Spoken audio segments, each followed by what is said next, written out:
Hello, hello, everyone, and welcome. This is the add-on to the Sega Genesis Classic Collection tournament, the Mirror Mode Challenge. The Genesis Classic Collection has launched on PS4, Xbox One, and the Steam version has been updated with all the new goodies, including Mirror Mode. So as you can see, don't correct your monitors or try to flip them around or anything. Everything is correct. The screens have been flipped left to right, text included, and the players are going to be playing through Ratsier here, which is Rystar backwards, of course, or Restart perhaps, if you prefer. That's going to be our game number one, and we'll talk about the games as we get to them. But for now, I'll introduce myself. I am Mythical9, and I'm joined here in the booth, but once again by Troy of Athens. How are you doing today? I am good, and not in an actual radio booth, but doing well. The metaphorical commentary booth, side by side across time and space.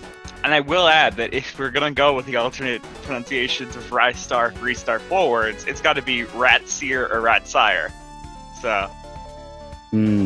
Rat's ear or Ratsire, both are pretty bad. I don't like the sound of either. Maybe we can find something else, but yeah, you can see it there. It comes across pretty clearly with the backwards text. Hopefully, yeah. We talked about how this could impact things like this memory boss here yesterday. Yes, so the numbers that are above the enemies that I was referring to yesterday, how in Phase 1 they stay above the creatures, and then Phase 2 they flash above as they appear, and then Phase 3 they don't appear at all. But for those first two phases, those numbers are also flipped. So I mean, it's not terribly difficult to read numbers backwards, but it's still a bit of something to get used to. Right. It's one more thing, one more plate that you need to spin or juggle or deal with in some capacity in a boss that where if you drop your concentration just a little bit, you can actually lose quite a bit of time. So yeah. It's not something the players are particularly looking forward to, I think. Right, and also something to think about in this game is the star handles. The trajectory is so particular, and you're used to like when you're in this location on the screen, letting go at this time because how you see yourself in going around in the circle. And it's gonna feel completely different in that sense as well. Yeah, we've got clockwise becomes counterclockwise or anti-clockwise, perhaps, if you prefer. If you're a Mega Drive over a Genesis sort of person, I think that's tend to how that goes with counter/anti-clockwise. But you're absolutely right. Those in particular, I think, are going to be a pretty big difference. And anything where the screen kind of freezes in place and you deal with waves of enemies coming at you, like the tidal waves or the memory boss sequence, and then after that you need to normally you start walking to the right afterwards, and I won't be surprised if someone gets tripped up and starts heading right afterwards here in mirror mode, because your flow of moving right to left is broken. So if you just go back into your regular frame of mind, we could see players going the wrong direction after sequences like that.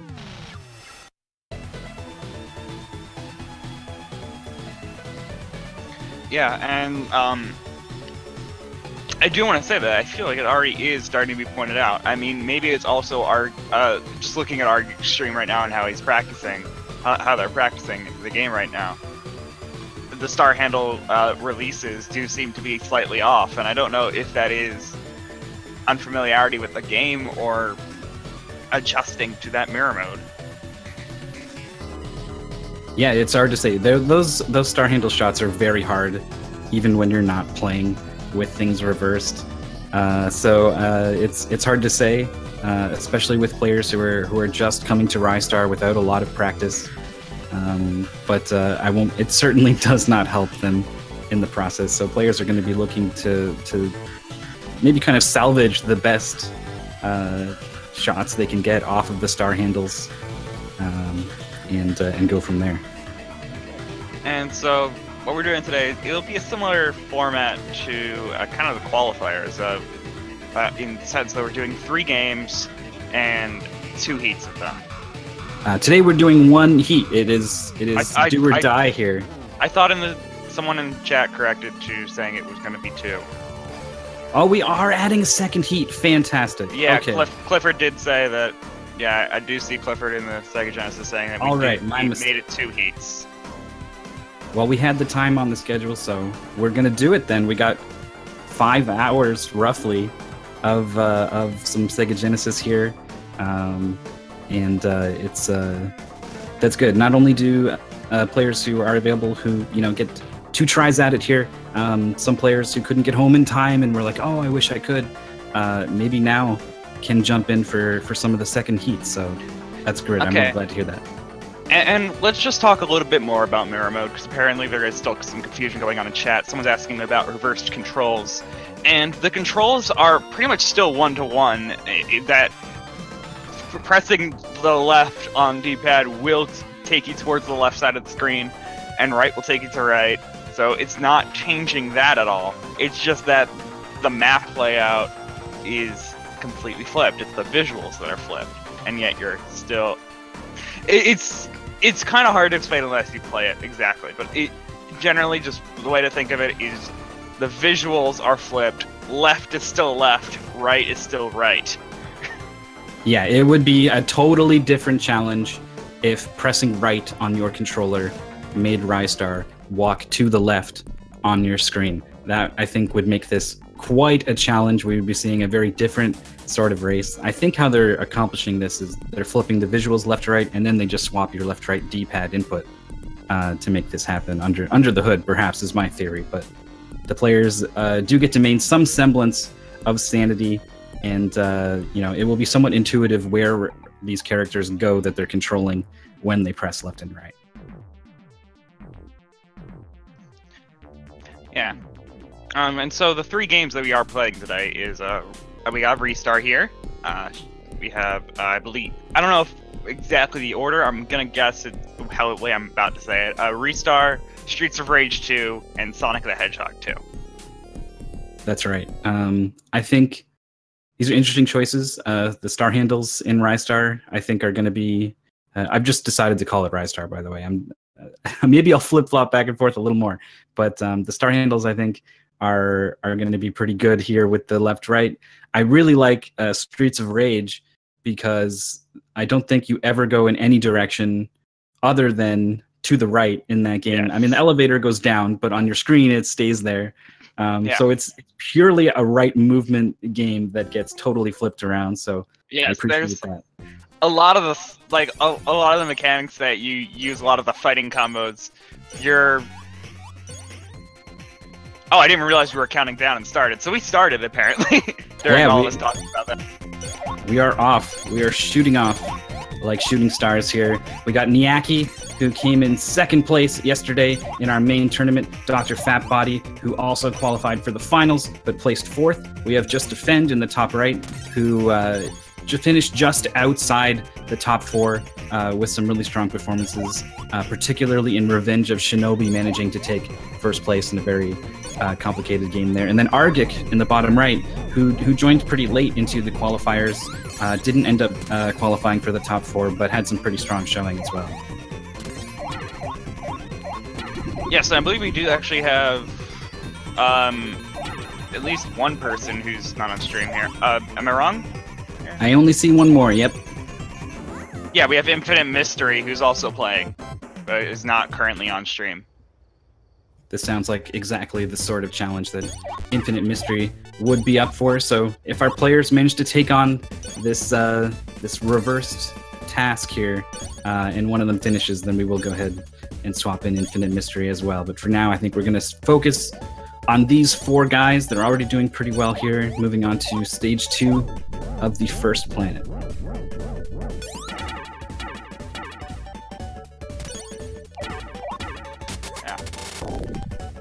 Already seeing these star handles going in directions they probably are not wanting to go in. Yeah, all 3 of them getting to that star handle and then just immediately hitting themselves into the ceiling. But then again, that is also a very small hole to get into. So even without mirror mode, that is still a difficult timing to get down.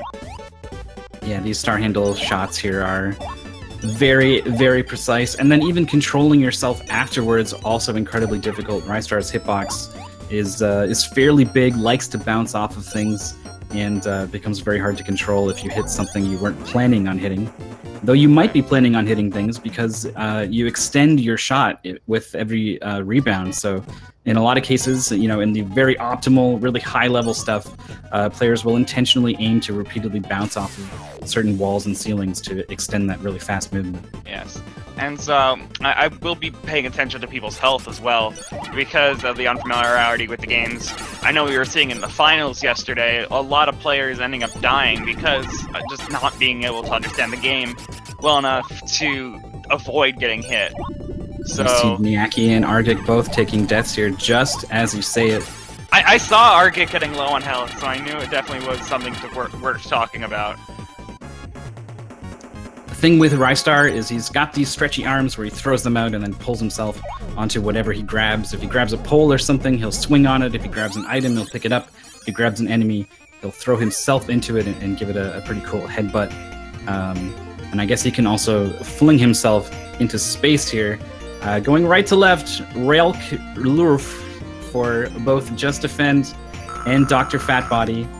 Boss fight for Niaki and Argic is pretty close here as well. Yeah, here we go. So yeah, on to round 2 for for Just Defend and Dr. Fatbody, which is the water level, which is a very interesting mechanic in the water. Of you swim very fast and in a straight line, depending on the 8 directions that you choose with your analog or D-pad, whatever you are using. Yeah, it is very fast, and also Rystar kind of turns around in axis that's kind of a little disjointed from his sprite and his hitbox, so rounding corners and dodging enemies can be pretty tricky. Just Defend running headfirst into an enemy. Argic also dying. Yeah, this boss gave him some trouble here. Has full health this time around, so we'll see how he does. Meanwhile, Dr. Fatbody into one of these sequences I was talking about where you're here waiting for enemies to spawn and dodging projectiles and things, and then afterwards you might be thinking, you know, you're quite used to hitting right after this screen. So we'll see if he's able to maintain a reversed mindset here and head to left afterwards. He's hanging out on the right side of the screen. Niaki and Just Defend joining him here. It's a pretty long sequence, but Dr. Fatbody is definitely in the lead. I think a firm 30, maybe 40 seconds. And the camera does kind of start moving to the left immediately, so that's a pretty nice indicator to the players. But I do notice that Just Defend is actually staying towards the left side of the screen for his pattern in a way that kind of makes it look like you're fighting it normally, because it is such a symmetrical fight, other than the background, of course. Dr. Fatbody went the wrong way after coming up through that sequence. Normally, you would go left and curl around, but it's right here, but his muscle memory carried him to the left, and I think was a little unprepared for the enemy placement. That's the other thing that's going on. These players, especially Niaki and Dr. Fatbody, were just playing this yesterday in regular mode, and we're learning this game in the regular orientation. So they have to adjust from that setting, understanding how the levels look, and then having to switch that up. Like, it's not just that we came into this from a new face and are like, okay, you're in mirror mode, figure it out. No, these players knew the game a bit already. Yeah, I feel like I don't know if like a really a veteran Rystar runner would be able to adjust pretty quickly, or if the more time you've put into learning how to play it one way, does that make it harder to kind of unlearn in this mode or not? I would think so, because the muscle memory is there, and I've known that just for anyone who's done huge amounts of practice for one game. Their muscle memory is so set in that it's hard to go back to playing casually. In addition to muscle memory, it's also just regular memory. You know, certain visual cues of when something comes on screen, or whatever it is, however you keep track of how to move through these levels. You know, learning to correct from those memories that you just worked so hard to kind of burn into your brain as desperately as you could, are now something you need to throw out a little bit here and or at least adapt for this challenge today. Yes, and so we have these mollusks in this water level that you are throwing yourself at with headbutting, and occasionally, if you just do it incorrectly, I mean, you also get knocked back when you hit him and can be flung into projectiles nearby the mollusk. So that can result in getting damaged and dying, as Nyaki had seen just then, as we had seen on Nyaki's screen just then. He actually broke open the chest with the health, but doesn't need it. Is sitting pretty at 4 stars. All 4 players actually with 4 stars. Just Defend firmly in the lead here, about 1.5 cycles ahead on this shark boss of Dr. Fatbody, and the other 2 players have yet to reach the boss fight here. So this shark, I don't think, is too much different left to right. He is pretty random and very fast. It is just very hard to catch him as he comes zipping by here. We'll see how Just Defend does, but it's pretty common for players to miss an opportunity, just like we saw there from Just Defend. Oh, that's gonna do it. Down to 1 health, clutching it out here against the second boss.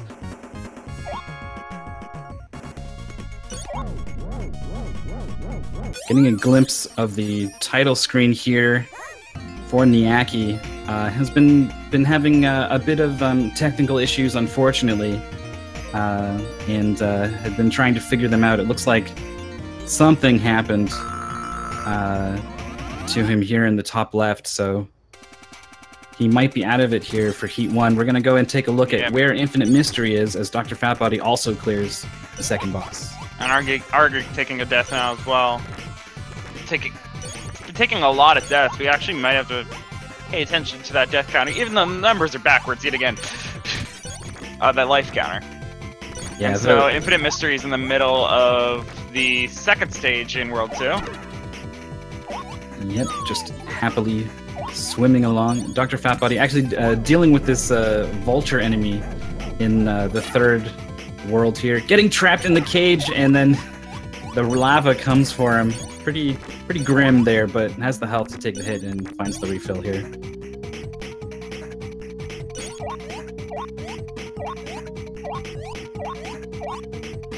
Just Defend still out in front. It's moving pretty well here, grabbing these pipes. These are pretty fun sequences in this game when you get to chain these together like this. Absolutely.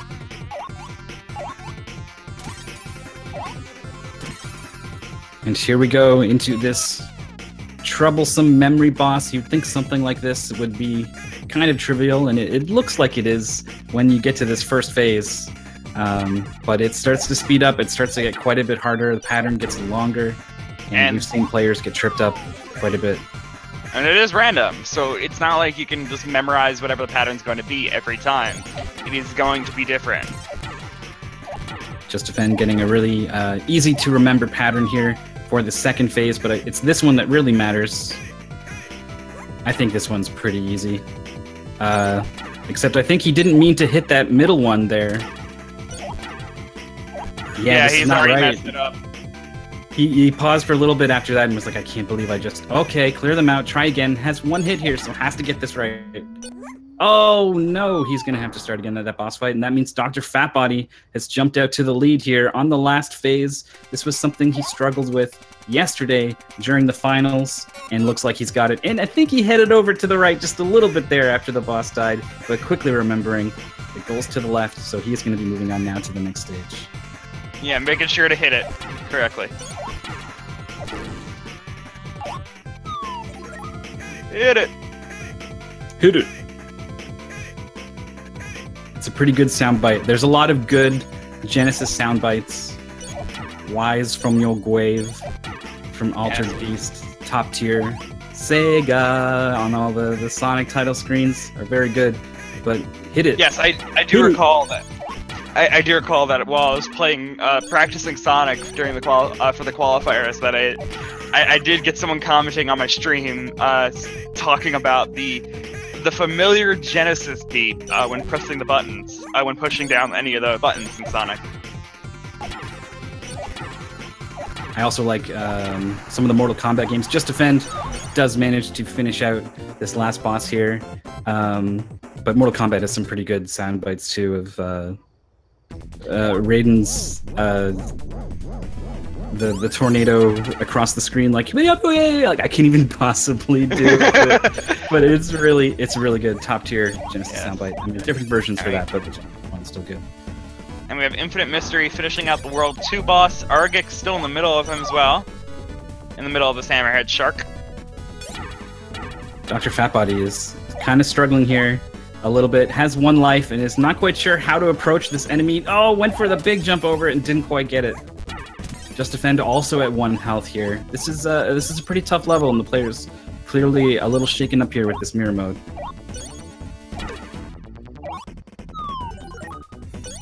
Detour for the extra health as Dr. Fatbody was perched pretty precariously on. Oh, I just saw what Dr. Fatbody did. He was on the crate thing. It's grab it. You always grab the rope to the right of the cradle thing you're in, and so you're grabbing the rope to the left. He tried to grab the rope to the right for that cradle and was to pull himself up, and he did not go anywhere. He continuously failed that grip. I mean, the ropes are pretty close together. It just feels like that rope should work. So when you're just going off of your muscle memory there, totally understandable. Dr. Fatbody is going to be the first one into the final boss fight of the goal here. Just Defend also very close, finishing off the level. So we're going to have a pretty close finish. Who's going to end up in the top left side of the screen at some point instead of the top right. So that could possibly trip them up. The patterns are going to look different. We'll see how he's able to react. We definitely saw a lot of players have trouble landing the mid-air hits in this fight. It was one of the things that cost Mike89 the chance to get into second or first place. And it was definitely one of the things that really determined the finals here. Looks like they're both at 1 hit left, Dr. Fatbody and this boss. That's gonna do it. Yeah, nice jump. Nicely done with the mid-air grab. So we'll wait for this to finish out. Just Defend, still very healthy here in this boss fight, unable to grab the boss on that attempt. Just look how fast he moves. It's very difficult to grab this boss in these sequences. And we got Dr. Fatbody. Yeah, he's popping off in chat, saying "Let's go" in all caps in the Twitch chat for this channel. Yo, let's go! All right, Dr. Fatbody actually putting up a monstrous time, if I'm being honest. First place in 15:25. This is pretty close to the times we were seeing yesterday for regular mode from our finalists of the tournament. But since that included Dr. Fatbody, I'm honestly not surprised to see him do quite well here today, even with the screen flipped. Infinite Mystery knows how to deal with those tricky fire enemies. Jump over, grab down to come in from the top and kill that enemy. So showing a bit more knowledge than some of our other finalists who were maybe kind of brute forcing it in certain sections yesterday. Struggling quite a bit with the star handle though. Somehow found himself going backwards quite a bit. Meanwhile, Just Defend is still on this boss fight here. I'm guessing there was a death. Couldn't quite finish it out. No other finishers yet, so Just Defend could still have a second place time here, but with 2 heats, you definitely want to put up the best time that you can in case someone else does put up a faster time in heat number 2, so he's definitely not going to be happy about that death late into the Rise Star goal here.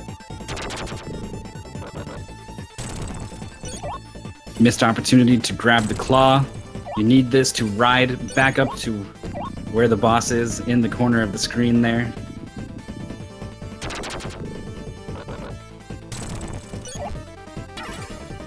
And yeah, grabbing onto that claw is not as easy anymore because, yeah, you're used to the claw coming at you from a different diagonal.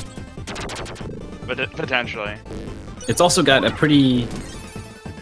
The hitbox on it is a little specific and maybe a little disjointed from where it's a very is. small... It's a small hitbox as well, and if I'm able to kill it also with a mid-air grab. So well done there. Star handle appears for Just Defend to rocket our hero into space. Just Defend's final time is going to be an 18:04. It's going to stand for now in second place, and he and any other competitors will have a chance to beat that time, as well as Dr. Fat Body's 15:25 later on today in heat number 2. Something certainly I feel people will be able to get closer to, such as Argit getting used to all the different, like, just getting used to the mechanics of this game so he doesn't die as often, unfortunately having so many deaths in this game. Infinite Mystery also finishing off this level here in the third world is going to be moving on to that boss fight. And you're right, Dr. Fat Body was in the finals yesterday, was playing Rystar, so has definitely come with a certain level of preparedness to this game. Whereas a lot of our other players, I wouldn't be surprised if they put more time into the first 6 games of this weekend's qualifiers, rather than putting too much time into the finals. And if you don't you got to make it to the finals first before that pays off. So I think the players may be a little less familiar with Rystar and Sonic than they will be with Streets of Rage 2, which will be our next race. I know that myself with Restart and Sonic the Hedgehog 2. I only really played those games like once. As opposed that to makes like sense. 2 or 3 times that I did the qualifiers. Before even like playing a single one of them. You definitely don't get a lot of time to prepare. In this event, we announced it last Friday, so a week and some change was what the players had to learn. And I didn't even know I was going to play in this. I wasn't entirely sure if I wanted to until like Monday or Tuesday. So... you lost that weekend. That was a key weekend. Yeah, it was. Infinite Mystery doing a really good job grabbing that claw, riding it back up. Only needs one more hit here, but also can't take any hits. Nice job. Was kind of preemptively throwing out the hands up left and up right. Not sure if it was a skill or a matter of luck there, but either way, he has defeated the boss. He's going to be finishing in third place here in our race today. His final time is going to be a 20:27. And apparently, he, whether accidentally or maybe from just a lack of knowledge, found himself in a bonus stage. There are many scattered throughout the levels in Rystar, and did lose about 60 seconds completing said bonus stage. Also finishing here is, yes, there it is on screen, with also 1 health left. A lot of players clutching out this final fight here. The goal is going to be Argik finishing in 4th, just there delivering this final blow to this cute little creature. I'm sorry, but you were trying to kill me. I had to do something. Peace. 20:46 going to be the final time. Very close behind Infinite Mystery.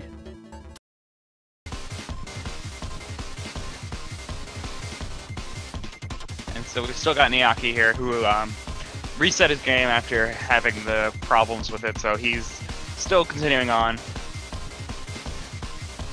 I believe we'll still hold the same 40-minute comeback for cutoff for this, and you will, of course, he will still have his second chance in the second heat.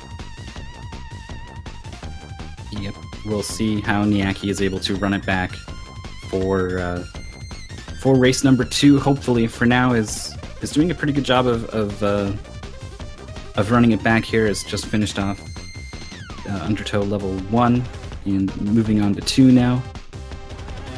And seeing Infinite Mystery like switch between games right now, you can kind of see the room is kind of changed that we're in now. That's right. So we should probably back up and say that this event not by coincidence, coincides with the release of the Sega Genesis Classic Collection on PS4 and Xbox One, and it was available on Steam. It is still available on Steam, but it has now been updated with a lot of new features that have been added for the console release, including 2-player online multiplayer, leaderboards, challenge modes, some more graphic filters and border options, ROMs from other regions, fast forward and rewind, sprite limit disable if you feel like blast processing wasn't enough for you and you want to go beyond the Genesis limits.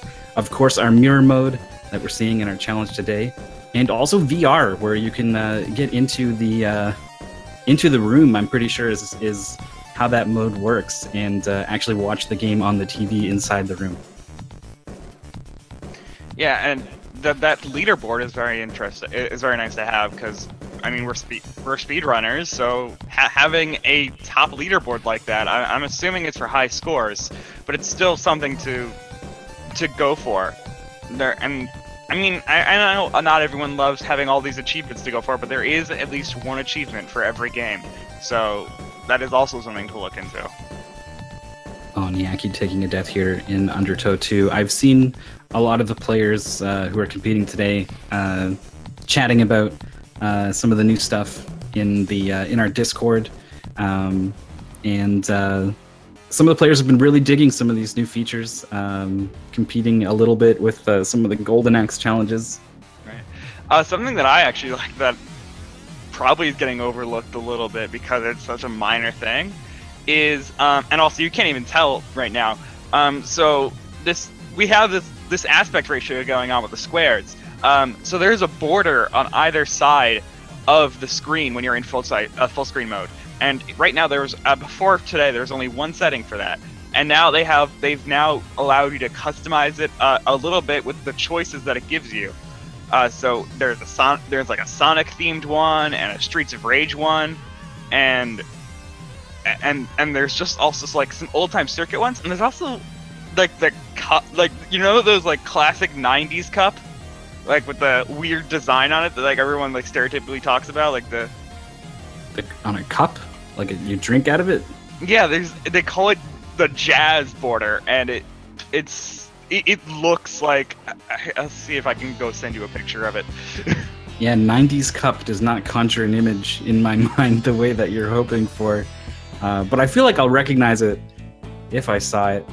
But yeah, it's a nice touch. Can I get like a Squirtle and a Charmander and a Bulbasaur on the sides, the way that you got when you loaded up Pokemon on a Super Game Boy? Probably not. I feel like that'd be blasphemy. I think it's just right now the ones that you can, like, it's their preset options, but they're still options. So that is, to me, it helps make it like it makes it your own thing a little bit. We might I mean, we probably could see quite a bit of that going on these players, but in the interest of, you know, showing off as much of these screens as we can, so we can get a clear picture of what's going on, we've cropped them out with our high technology here. But I bet those fancy new borders are lurking just off the sides of our screens here, unseen. Some of the players have already loaded up the next game, Streets of Rage 2. Niaki, of course, still continuing through Undertow, finishing off a shark boss. The rounds, or the screens in between worlds here are... There's just something pretty funny about this garbled text that is totally unreasonable, as your celebration for finishing the level. But it is definitely something to be celebrated as Niaki heads into level 3 and is looking pretty good here on run number 2. Yeah, so I did actually send it in the chat of our Discord and also in the chat of Twitch. Yep, I know exactly what you're talking about. And so yes, that is very close to one of the borders that you can choose from. That's pretty much perfect. And now looking into it is a design that came out of the 80s, so that makes a lot of sense. I like seeing that Just Defend has loaded up a game we won't be playing today, here in our mirror mode challenge. It's Revenge of Shinobi, and it will be interesting to see what we can of this while Miyake plays out the rest of Rystar. There in the bottom left has gotten to the end of the first stage here in Scorch. But Revenge of Shinobi, this was a game that Just Defend kind of ended up specializing in. I'm not sure if he aimed to put more practice in on this game than the others, but he did end up taking first place away from a lot of other really strong competitors in Revenge of Shinobi, putting up a sub 15-minute time, I think it ended up being on this game. Very tough game. Yeah, and so for Streets of Rage, or let's try to attempt this.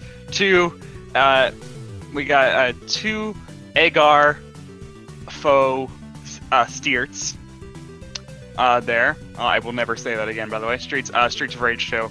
And it's got a lot of text, actually, more text than you would actually realize until you play it in mirrored mode. All the enemy names are, there's a Havando. We're playing a Zam. It'd be Reduth Zam here is Ardic's playable character right now. And it's also the thing I did want to talk about before, that it's the thing. There is a thing to get used to a little bit. Is I feel the slide attack with Max, at least. I recall I would always pretty much be spamming down and right to do it, and so no matter, because that was the majority of the time what you needed to do, and now we're doing down and left the majority of the time. It's definitely going to give the other side of your D-pad a workout. It will be interesting to see. I know a lot of people, if you've got your trusty controller that you've used for a long time, you can actually wear them out a little bit. So I wonder if some players' left D-pad inputs are a little more fresh than their right D-pad inputs here. Yeah, and I do want to point out, Just Defend is currently playing Revenge of the Shinobi in mirrored mode, which is, that makes it even harder than it already is. Yeah, one of the hardest games of the collection. Very fun if you enjoy, throwing yourself at a really hard challenge and meeting what the game, really demands of you in order to get through some of those tough sequences and those tough jumps. Then you'll really enjoy Revenge of Shinobi, among plenty other games in this collection, available now on PS4, Xbox One, and PC. The Sega Genesis Classic Collection, over 50 games, I believe, of classic Genesis games. And it's more than just the games. Like, there's a lot of features that come along with it. Just the way the emulator works, having those save states, having fast forward and rewind, which I actually didn't even know we had that now. And so, like, just different ways that you can manipulate the game and have it looking different. You can have it looking old-fashioned. You can check on scan lines and check on a TV monitor curve if you want, so that when it's in full screen, the display is curved and has scan lines. If you want those things for the authentic display of back in those times when these games actually came out. And if you want to live in the new age, I think there's also some pixel smoothing versions that maybe some people like. I personally really enjoy seeing. Yeah, I want my edges. I want my hard edges on my pixels. Yeah, I prefer to see the original pixel art that went into these. And I'm kind of debating about of whether or not I want to see, because the sprite limit thing. Because I feel like that would have some interest. And by the way, we have Miyake finishing it out here now, getting very close to finishing out this armadillo fight. Has 3 hits left, but still a little bit ways to go. It has missed a couple chances here to grab this boss. This was something that I think all the players struggled with at least a little bit. Went for him on the way up there. He is very fast, very aggressive play there from Miyake that didn't quite work out. Lost the rest of his health pretty quickly there, so he's gonna run it back, start this fight from full health once again. while Argic is trying to figure out how to get around this arcade machine.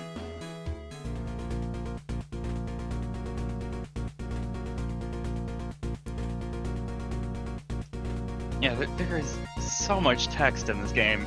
Like, not necessarily text that it's going to impact the game that much, but it's still just, it's everywhere. You're constantly being reminded that you were in this mirror mode state when you're playing Streets of Rage 2.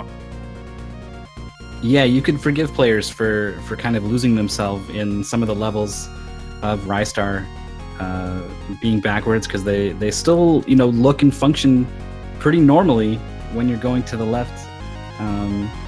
But definitely something just always feels off when you're watching Streets of Rage backwards here. Playing it, I felt it too. There was not a single moment where I wasn't like having to think a bit more. And it seems like you wouldn't have to think that much, but because the tech strips you up, it's like going back to just looking at Discord and like just messaging with everyone. My head was flipped. It took me a second to flip my mind back to reading text normally. It's like when you're watching credits scroll, or you know, you've been playing a rhythm game or something where something is constantly moving downwards, and then you look somewhere else and everything starts to distort in that same downwards way. Pretty trippy there. Niaki has got one hit left on this boss, doesn't quite find it as he falls down the right side, and is not going for the grab on the way up, misses it on the way down again. Oh, he is. Yeah, he's just throwing the hands out repeatedly downwards here. Just hoping that Armadillo ends up in that location on the screen. Eventually he does find that tricky boss, has finished it off, and has made it under the cutoff here. His final time is going to end up being a 34-18, and surely this is something he's going to be hoping to improve in heat number 2.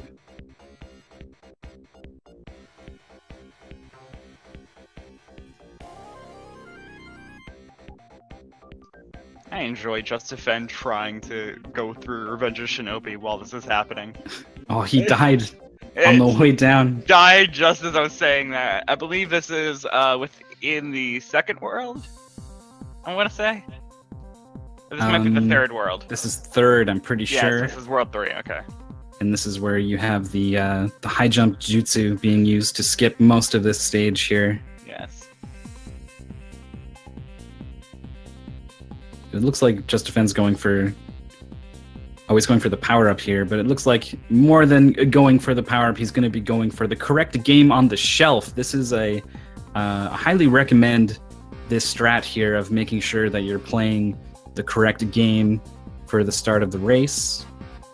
Yes, you can see that little feature on some of these games is the ability to switch regions for the ROMs. So some of these actually have the Japanese versions as well. So for Streets of Rage 2, you can actually play on the Japanese version if you want. Yeah, there might be something wrong right at this very moment with some of those later regions, but yeah, what we can do is instead take a look at the leaderboard. We've only had our one race here of Rystar, so it's not going to be too surprising to anyone who remembers that Dr. Fatbody finished in first place, and second we had Just Defend, third Infinite Mystery, fourth Argic, and fifth place Niaki. So some of these times could definitely be improved. The Fatbody's 15:45, I think it was a really solid time. So maybe people are going to have a lot of trouble cracking that number 1 time already set here in heat number 1. But I would not be surprised if everyone managed to put up a better time in heat number 2. Right. And I'm not sure if this is going to be all of our competitors or not, because I do see Mungo Meat in chat was actually talking about potentially joining us in the second heat.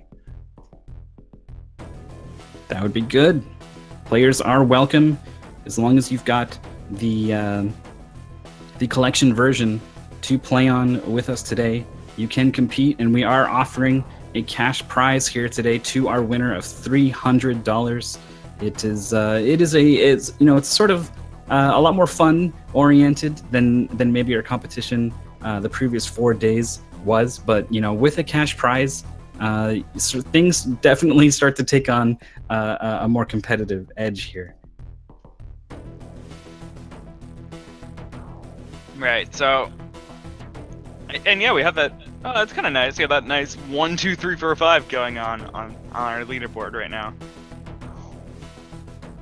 This is kind of actually what happened with Rystar in our finals yesterday, which, by the way, if you haven't seen, you should go back and watch. We'll probably, spoil things a little bit. I'm not going to outright tell you everything that happened, but it was definitely very exciting. And Rystar did end up being the most important game, I think. Yes, Golden Axe was very close as well, I think. So, glad to see it back here today. And for now, it's the only thing determining the placement on the leaderboard. But we've got 2 more games to play and then 2 more runs of all 3 games following that. So we're 1/6 of the way through our broadcast here today. And getting ready to start not too long here for race number 1 rather, of game number 2, which is going to be Streets of Rage 2, and it's going to be backwards. Yeah, so you can already see just in the menu navigate. Well, actually, menu navigation is probably the hardest part in this. Just trying to adjust it to easy, get ourselves 5 lives, which looks like a 2 in this view. So you're right. That's pretty good. We've got some nice portraits here for character selects. So you don't have to worry about finding Zam among Lexa, Iselb, and Itax.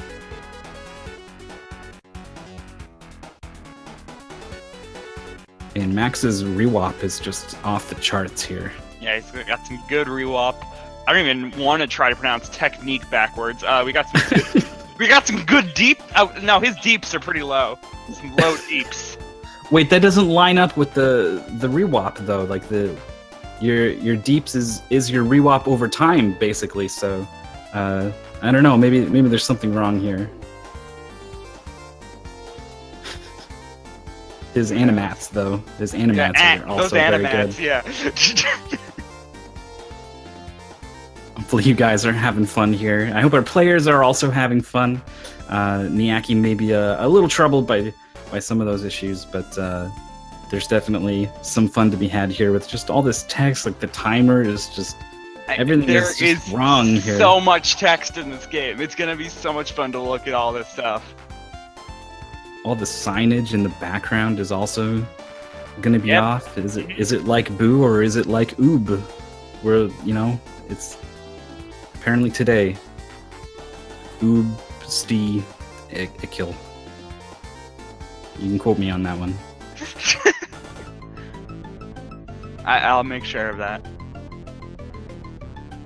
Hopefully the players have correctly set their lives in difficulty here. I wouldn't honestly be surprised if someone set lives to 2 instead of 5. Pretty funny to think about as a hypothetical. But if you're the player who does it, it's probably not going to be so funny. No, Players not are at definitely counting on at least some of those lives here. Though the players, some of them in particular, definitely got to a really high level here in Streets of Rage. So maybe switching from the more aggressive stuff to some of those 1 credit clear strats could get them through if there was a life mishap. Niaki in chat here trying to warm up and get reaccustomed to Streets of Rage says he was accidentally doing Golden Axe combos. Both beat 'em ups in a sense, so definitely something that could happen.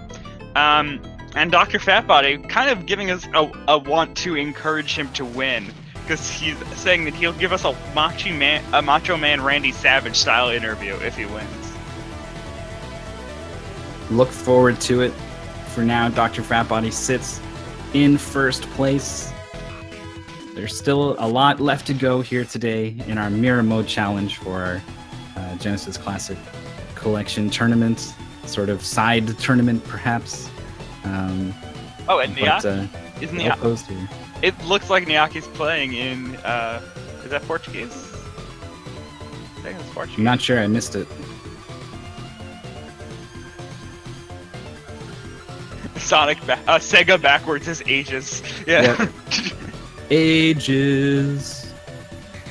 Or maybe to be Aegis or something. Who knows? I really like that the letters in Max are the same when they are. Yes, it's mirrored. Zam. It clearly says Zam. It says straight up Zam. I see nothing wrong with that text.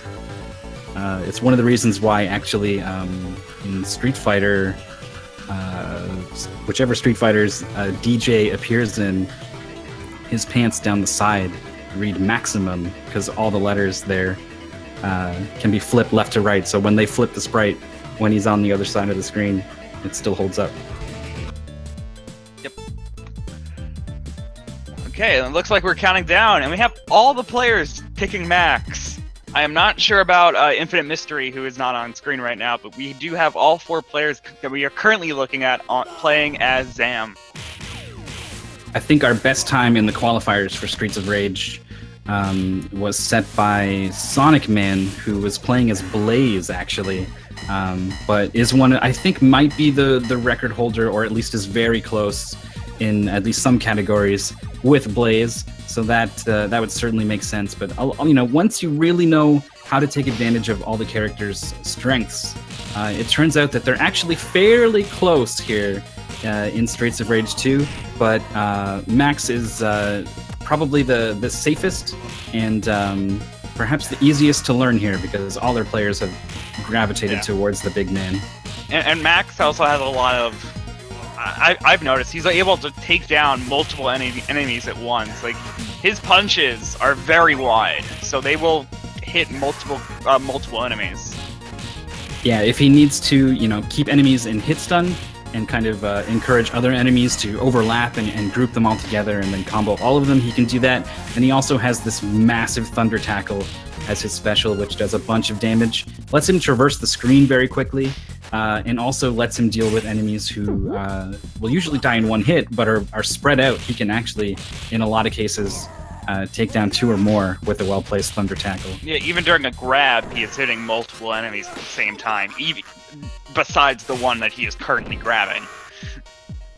He is pretty beastly, and with the slide and the tackle to really offset his slow speed, he really does kind of become the best character once you know.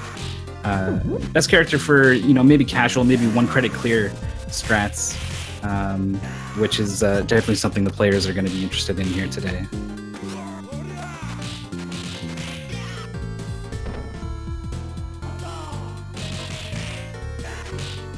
Thankfully, the music is not backwards.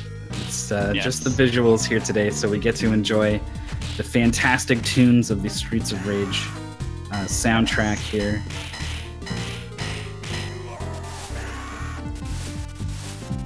We are instructed to Og.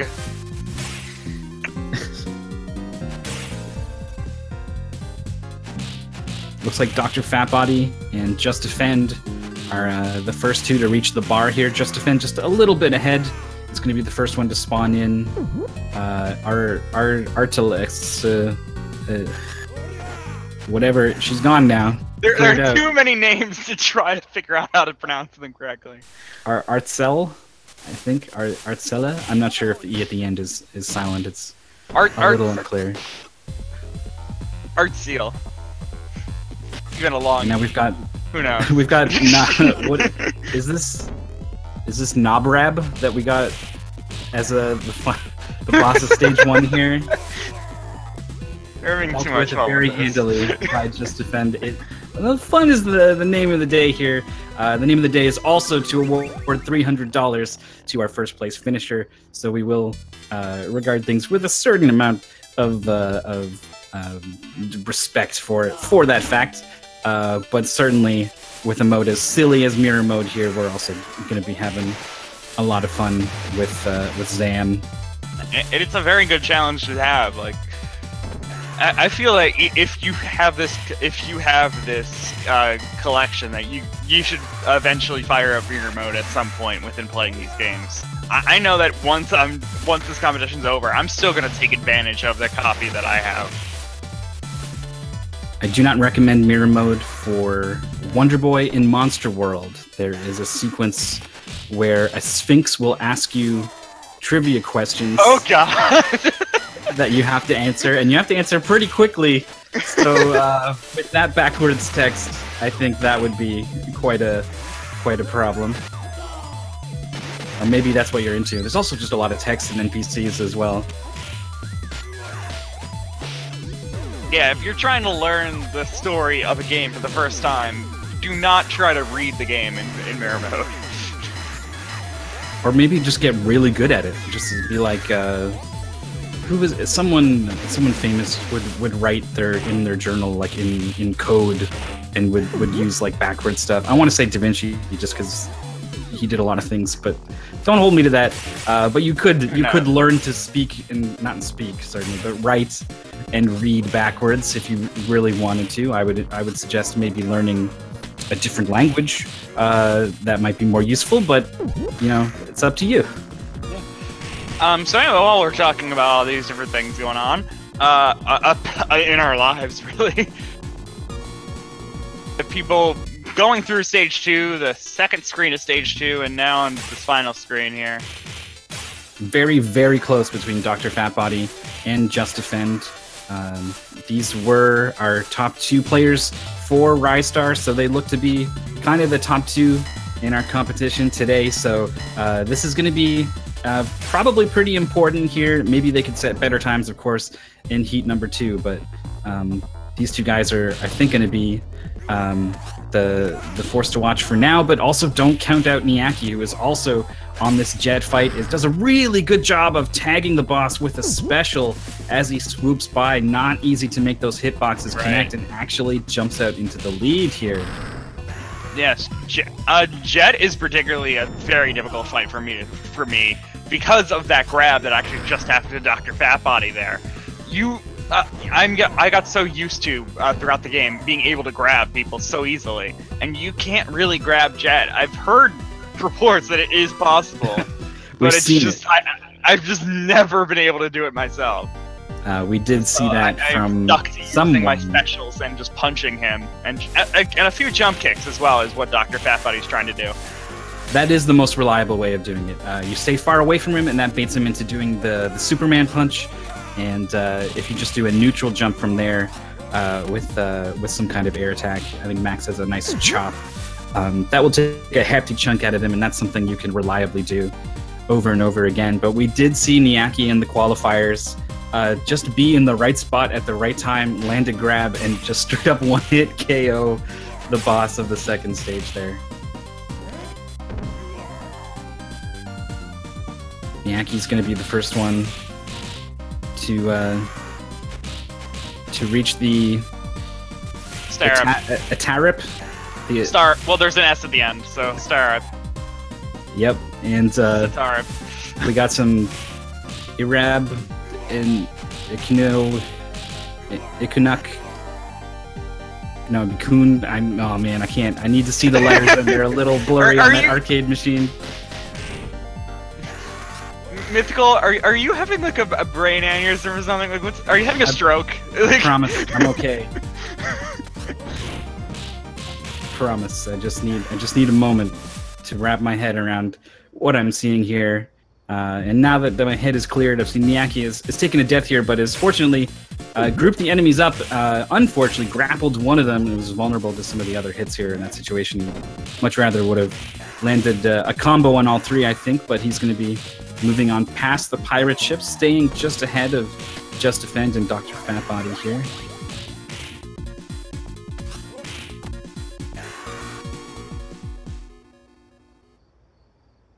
Some character discussion going on in chat. The times on the leaderboards for all the different characters are actually quite close.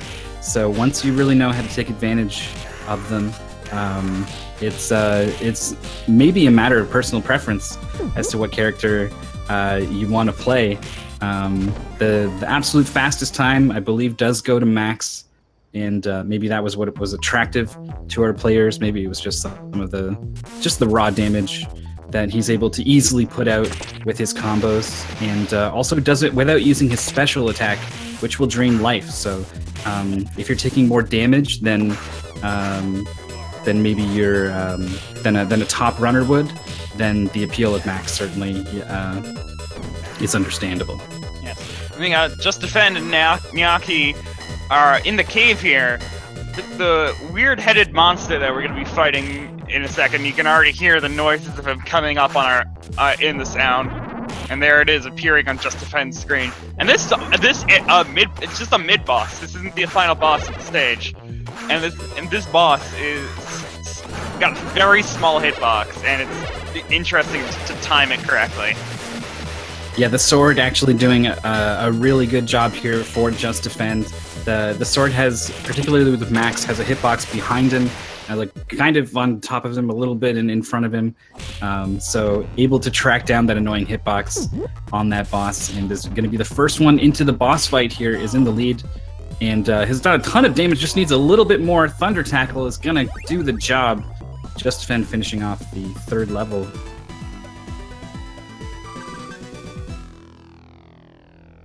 None of the players going for the manipulate. Whoa, the Thunder Tackle almost with the there. That is something that can happen if the boss, if Zanza and I think Bourbon, I mean Rabnob tries to. No, it was not Nobrab. My bad.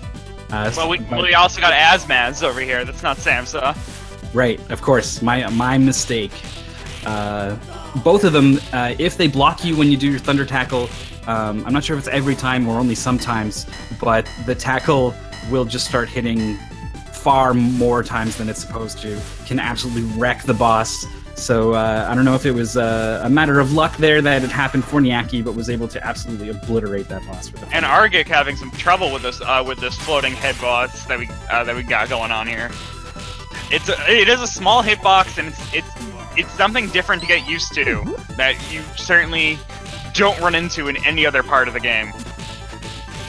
Especially since most enemies have fairly generous hitboxes, you're used to, almost attacking at the air in front of enemies, and they'll walk into it and end up in your combos. But not quite the case with this thing. Argic is kind of sliding into it, and that's not going to do it. Has switched to the Thunder Tackles here, and yes, and only the upper body attacks work on that boss. Nyaki and Just Defend are going to be the first ones into the ballpark here. Some of the signs instructing us to Ad Isablab, and it's like Oob, I'm told. I read it on a sign somewhere. For now, though, Just Defend and Nyaki going to be the ones in the lead. I think Just Defend maybe a little bit ahead. Argic's still struggling with Zamza, and Dr. Fatbody not too far behind our 2 leaders.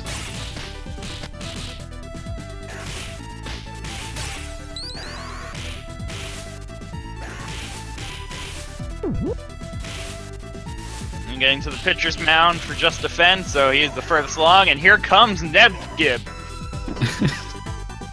Nebgib, very susceptible to combos, has a massive amount of hits done, so some players might choose to take advantage of that and lock him down with regular attacks, but Max has some better options just because his throws and his full combos here just do so much damage. It can actually be faster to wait for a knockdown if it lets you just let loose with those high damage combos.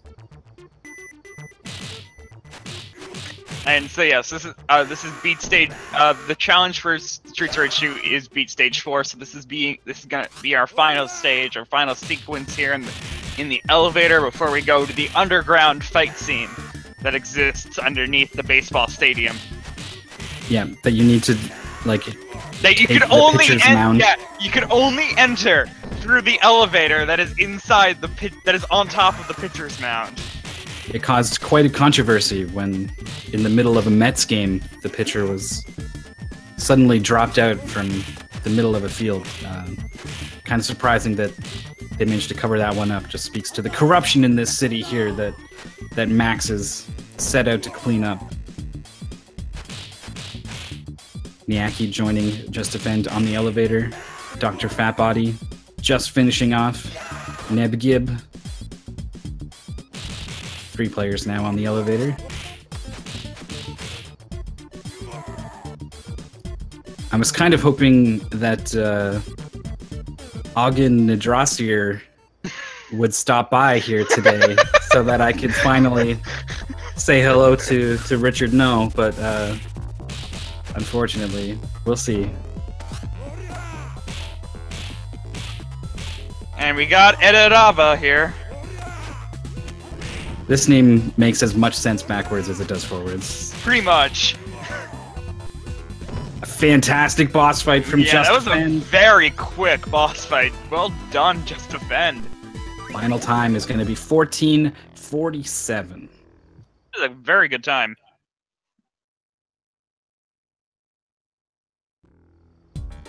Other players not done yet. Very interested in setting the best time they can. Niaki looking like he's going to finish in second here.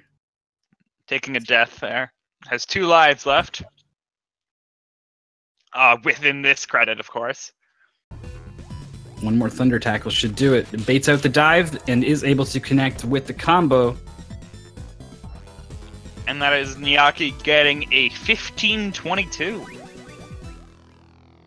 Very solid time. Just about 30 seconds back from Just Defend. And depending on how this boss fight goes, we could see a similar gap here with Dr. Fatbody, who is getting grabbed on the wake up here, but is countering with the Thunder Tackle.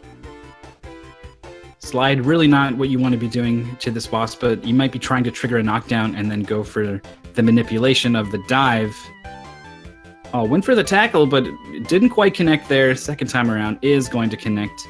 Dr. Fatbody's time here in third place is going to be a 15:56. Okay, and Argik just coming through on this elevator sequence, trying to beat these enemies. We are going to be doing 2 heats of each game today. Our 3 games, we already saw Rystar. We're seeing Streets of Rage 2, and we're also going to be playing Sonic the Hedgehog 2 in mirror mode. And this is heat number 1, so we are going to see Sonic next, and some of the players are loading it up. Unless Just Defend is loading up Revenge of the Ninja, or Shinobi rather, once again. Yeah, but continuously getting that mirror mode practice in for Revenge of the Shinobi. Simply, I'm guessing just because he wants to play this game on his own time. he actually is loading it up. I was able to spy a backwards Yuzo Koshiro music credit there. And sure enough, more power to him on practicing or warming up with whatever he wants to warm up with. Ibonis, Argik into the Idaaba fight here. It's trying to find purchase with some of these attacks. And nice counter to the charge with the Thunder Tackle. The reaction time there. It's not easy to react to that charge in time. You're doing it twice now. And does end up taking a death there, but he's still fine. He's got just a little bit left and is able to finish off Evidede.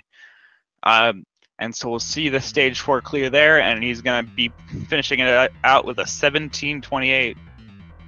Ralk for Egats. 17:28 is a pretty good time. It's not good enough to catch our top 3 for now. All the players will have a second chance in heat number 2. And off stream, we also had Infinite Mystery getting an 18:03, so finishing in 5th place there as Infinite Mystery. Yeah, before we could even pull the levers and knobs to get him up on stream, he's gone ahead and finished, and apparently had some troubles with the boss of level 2. His comment is he just still doesn't like that jet boss. And so let's not forget about the Go Egg Day at Kinos. Kinos. It would be a different world if Sega's mascot was Kinos. But wait, is Sonic really on the right side in the title screen? Yeah. Yeah, I would have thought they would have gone Tails with the hero on the left and Tails on the right, but only when the mirror is held up here to the game do we get to realize this. Yes. certain things come to light that you wouldn't notice normally if you're just watching it normally. I noticed that the cave that was in we saw in Streets of Rage 2, the one with that we go into with the weird boss that we fight. There's eyeballs on top of that cave. We're going into a giant mouth. Yeah, it's I mean, that whole level is like a theme park, so the creepy alien stuff is all just cosmetic and for show, but yeah, I guess the intention is that you are waltzing through a gigantic alien mouth. So I guess that boss is like the giant alien uvula. I think so. I wanted to say uvula backwards, but I'm not even. Let's not go that far. To say the word in the first place, you kind of just throw out vowels with an L and a V in there, so I feel like it's kind of the same forwards and backwards. We've got Just Defend and Argic showing off what Sonic looks like going to the left, and with Rystar, I felt like, you know, if you just saw a quick snapshot of it, would look totally normal. Streets of Rage looked totally weird under any circumstances because of the backwards text all over the place. And this one does have some text, but there's just something about Sonic moving to the left here that is kind of weirding me out. Absolutely, and looking at Dr. Eggman as well in these boss fights. And the capsule's over to the left. That's not where that goes. I'll give wrong. Mythical. I'll give you a few seconds to orient yourself. Tog Kinos Hedigod. Tog Kinos. And then there's just 5 over to the left. I don't know. 5 got Kinos. 5 Tog Kinos. Oh boy. Teka Hegurat. All right, so now that all our players have finished and have started to get set up, we can take a look at the results. So far, we've only done 2 of our 6 races across 3 games. Today, we played Rystar earlier, and then we just did Streets of Rage.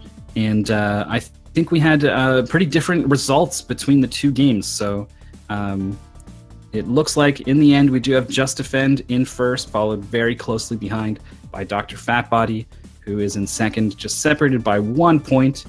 And then there's kind of a cluster after that. Nyaki sitting at 7 points after the trouble with Rystar, but a really strong Streets of Rage 2.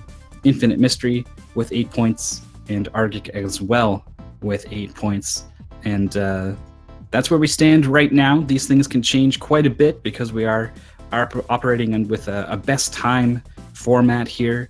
So someone who is currently in last in a game could put up one really good run, take first place, create a giant swing in the leaderboard, you know, lose a bunch of points, and now another person gains a bunch of points. And remember that points you don't want points here. You want the lowest total score. That's what's going to put you in first place. Fastest times is generally just the way to figure it out. Yeah, go fast. Even if it's to the left, you should be going fast. Yes. Mirror mode is available. Go ahead. I do also want to say that all the glitches that we also are allowing glitches in the Sonic 2 run. So there are a couple glitches that if the players do want to try them out, I know that Miyaki and Dr. Fatbody yesterday were only doing the rap glitches, and we're refusing to play through that stage normally at all unless they got the rap. So, and that can be kind of odd because the inputs that you're used to manipulate to get these glitches that you want, it's gonna be reversed.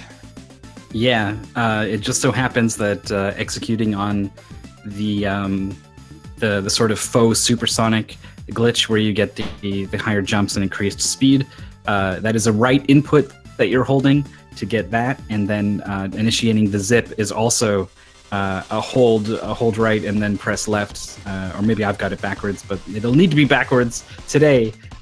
So that really important trick here, having all the key inputs flipped, is I don't know if that's going to be enough to deter Dr. Fatbody and Nyaki from going with this strat that they've learned.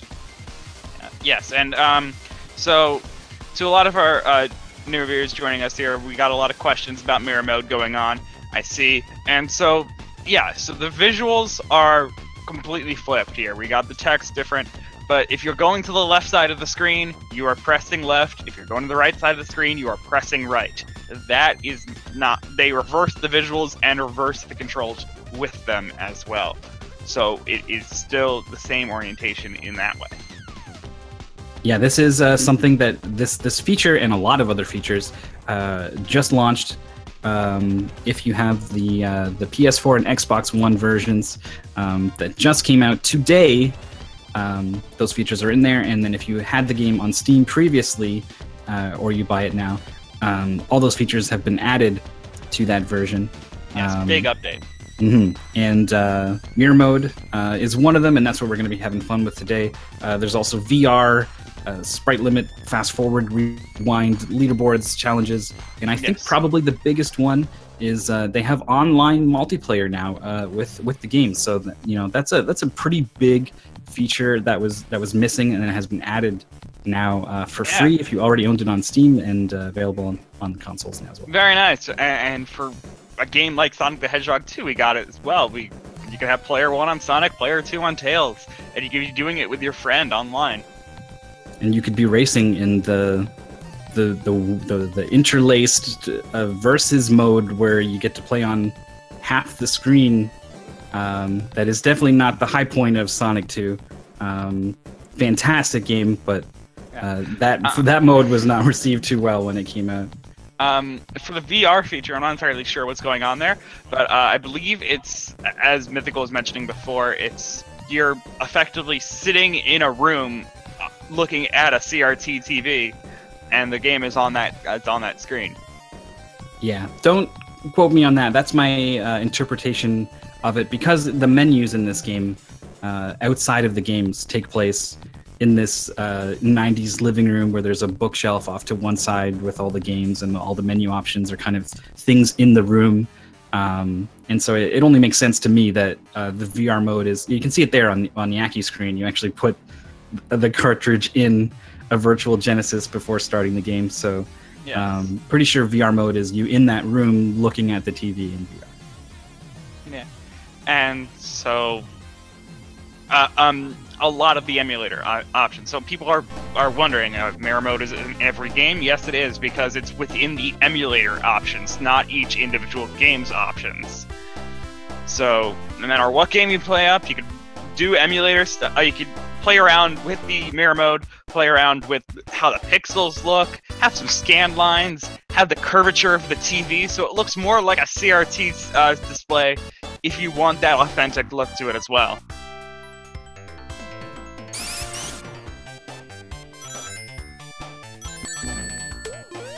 All right, we are off here in our third game that we're going to be competing with today, Sonic the Hedgehog 2, and the players they're going left. I have not reconciled with the fact that the players are going left in this game. Maybe I'll get over it. They certainly have to. The controllers are in their hands, and it must feel weird.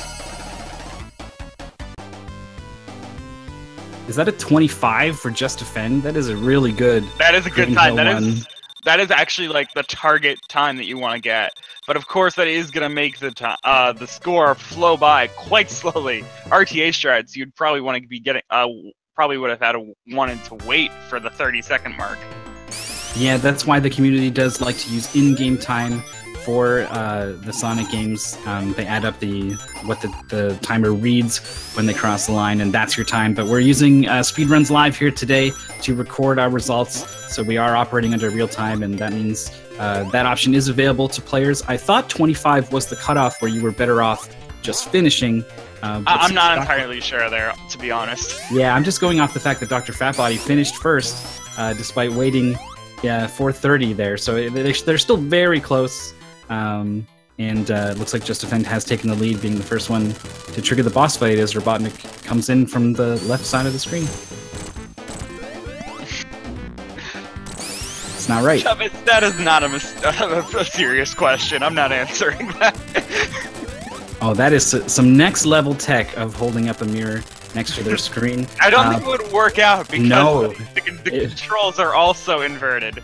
to allow you to adapt to it correctly. It would be horrible. You would see the game going the right way, but it would be as if your left and right inputs were flipped, and I think that would probably be a harder mode than what the players are doing right now.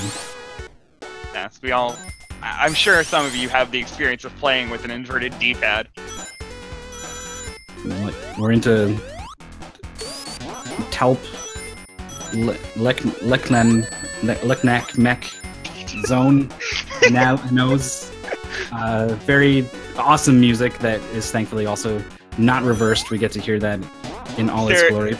Seriously, I'm requesting to have the EMT on standby just in case this isn't like you just joking around. I can't wait for like the out of context sound clips of me just stuttering over backwards words for 3 minutes. Please don't do that. Just Defend is finished. Chemical Plant Zone 1 backwards in first place here currently, and is well posed here to jump out to this early lead. Currently in first, Dr. Fatbody very close behind in the overall standings, and this seems to be the case as well in Sonic 2. So this is a pretty interesting situation here where the players want to take a different route. Just Defend trying to get this gate to open up and then advance through it just far enough to let the game take this downwards ramp over to the left. But I don't know if this is some other kind of error he's making, or if mirror mode is tripping him up here, but he is not prepared to take some other route. This is the one he knows, the one he wants to take. So yeah, he wanted to go down there, but he's going to be going across and is going to be, I think, improvising here. Crying with the bros, we are live. Well, that is one way to prove it. If you are watching now, we're live. If you're watching this as a VOD later on, then probably not. So as of Tuesday, May 29th, the release date of the Sega Genesis Classic Collections Tournament here at 6:30 p.m. Eastern. Yes, we are live. Niaki is actually going to be the first one to reach the boss fight here. Some left-right troubles for players from Dr. Fatbody and Just Defend, so Niaki is going to be jumping up to the lead. And I remember I said this was a player to watch out for. Didn't have a good showing in Rise Star due to some technical issues, but is the player I think I've been most impressed with over the entirety of our event this weekend, and is showing it here in Sonic 2.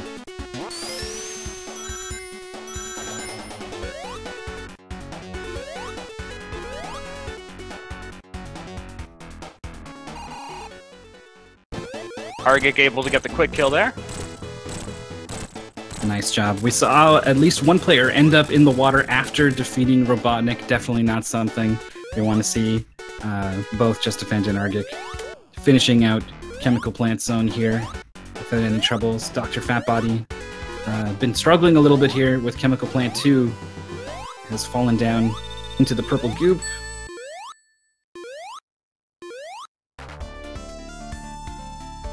Aquatic Ruin running into the very first pillar and getting overtaken by Just Defend. No, well, no, not quite. Now he is getting hit by that robotic penguin there. Oh, Dr. Fatbody comboed off Robotnik and into the drink, so gonna have to run that one back now.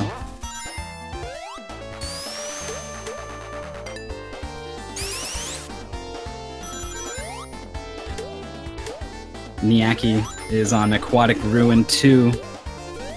One level ahead of the next closest competitor. Getting shot in the back by some arrows that were coming from the right side of the screen. And Dr. Fatbody has managed to defeat Robotnik and Chemical Plant Zone, as Arctic and Just Defend very close together, finishing Aquatic Ruin 1.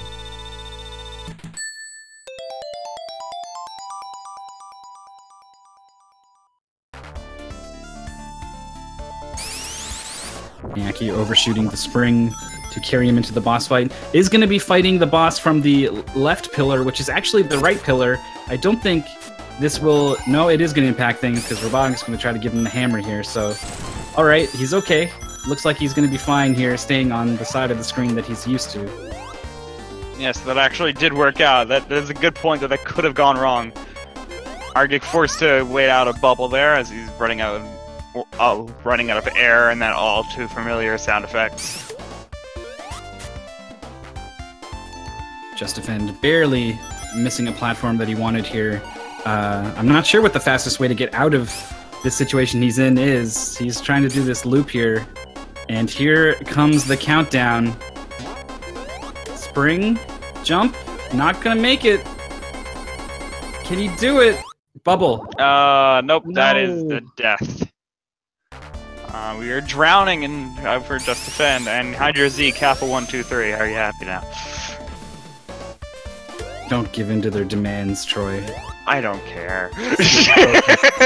Miyake is on Casino Night Zone here. Dr. Fatbody, Aquatic Ruins 2, and Argic very close behind Miyake, finishing out Aquatic Ruins 2 just now.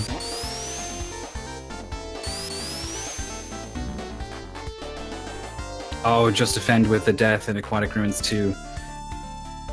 Maybe getting a little intimidated after that awkward situation. Just barely missed a platform, right? Very small mistake. A jump was just a little bit too short. And then the punish was real. Ended up in a place he was not familiar with, did not know how to get out. Took a long time, and then died, and then had to start again from the checkpoint. So, you know, one small mistake leading to a really large time loss here for Just Defend.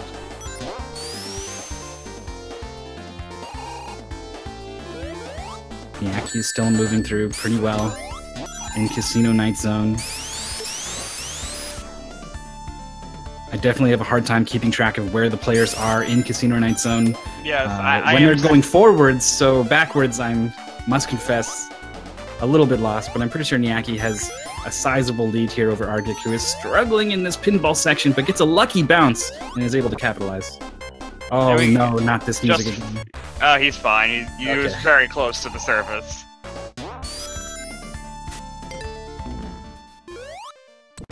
Dr. Fatbody finishing off Aquatic Ruins 2 as Just Defend finally reaches Robotnik and went for the side of the screen that he was quote-unquote supposed to go on, and then went for a jump rather than the spin dashes here. Remember, this is a game that our players competed in just for the finals. Just Defend was just outside of qualifying for the finals, so Sonic 2 he's probably a little less familiar with compared to Streets of Rage. But he was doing a similar boss fight to Miyake there, to what Miyake was doing before, being on the what to us is the left side of the screen, but it's really the right side of the screen. So you're on the pretty much the wrong side to do the quick kill, and still having to manage to do it anyway. Yeah, it turns out it's the kind of thing that does work pretty much just as well from the other side. Dr. Robotnik's kind of, you know, alternates left and right, so that part is a little different, but the same principles can absolutely be applied, as we said. Argic is doing pretty well here after some earlier troubles in Casino Night. Miyake ping-ponging around. All the players in Casino Night Zone now. And into the boss fight for Miyake.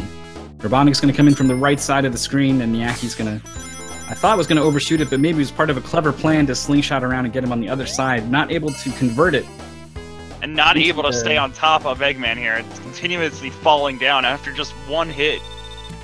That's right. What you really want to do is get yourself situated on top of Robotnik for the multiple hits. You know, it's pretty easy. Very close to getting hit by one of those spike balls. I got very scared for a second there. At being at 0 rings right now. Manages to clutch it out and is now done with Casino Night Zone. Has managed to gain a pretty hefty lead here over the other players, though Argic not too far behind, I take it back. Entering the boss fight with a really nice sequence there off the bumper, and I looked like he kind of went straight through Robotnik. I would have thought that would have been good for the combo, but yeah, here we go. Yep, there it is. Get the last 3 hits in with a consistent bounce. And yes, everyone is still trying to orient themselves. Sonic being such a familiar game to all of us. Miyake is in the Hilltop Zone, and showing off these seesaws. You want to be on the opposite sides of the seesaws here than what you're used to. But there's also this coming up here. He is able to... I think he's doing some pause buffering and was not able to control the exit afterwards. Ends up in some lava, is set back, and we actually have a lead change. Well, with the checkpoint, actually, Niaki's still in the lead. We'll see what he chooses to do this. No, wait. Maybe I'm getting confused here. Dr. Fatbody having quite a bit of trouble with this casino boss. He's getting a lot of height, so if he were to land on Robotnik, he would be able to convert that into a series of hits and probably finish him off, but didn't quite get it and is now... Yeah, is not able to get on top. Finally able to get a couple bounces off, but it's still allowing Just Defend to catch up quite a bit. Meanwhile, Argic seems to have surpassed Niaki here. Went the long way around in Hilltop Zone. And Niaki's going for this again. Oh, and falling into the lava. Not able to maintain the zip that you're going for so that you can fall into the right area while you're doing it. And it'll be interesting to see if Niaki continues to attempt this glitch. It might be one of those situations where it's just what he learned for the competition, it's what he knows, and, you know, is more comfortable, even if it's risky, doing what he knows rather than trying to do something he doesn't.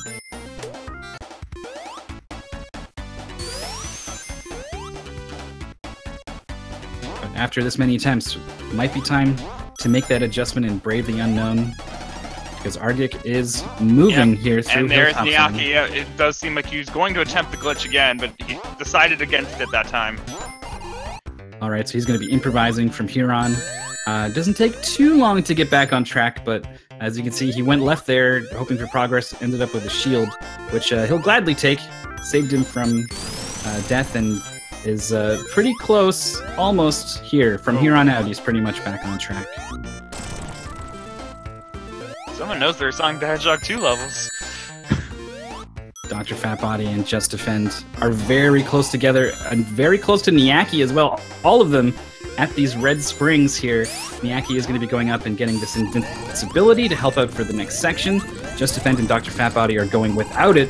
And so all three of these players are very, very close, fairly far into the goal here, and this is why the invincibility. Dr. Fatbody is chasing after this ring, and is going to go ahead and leave it behind now. And Just Defend Niaki's movement was pretty much in sync for a good second there. Really cool to see. Argic, though, is the one in the lead, has already finished off all of Hilltop 2, is now one full stage ahead of the other three.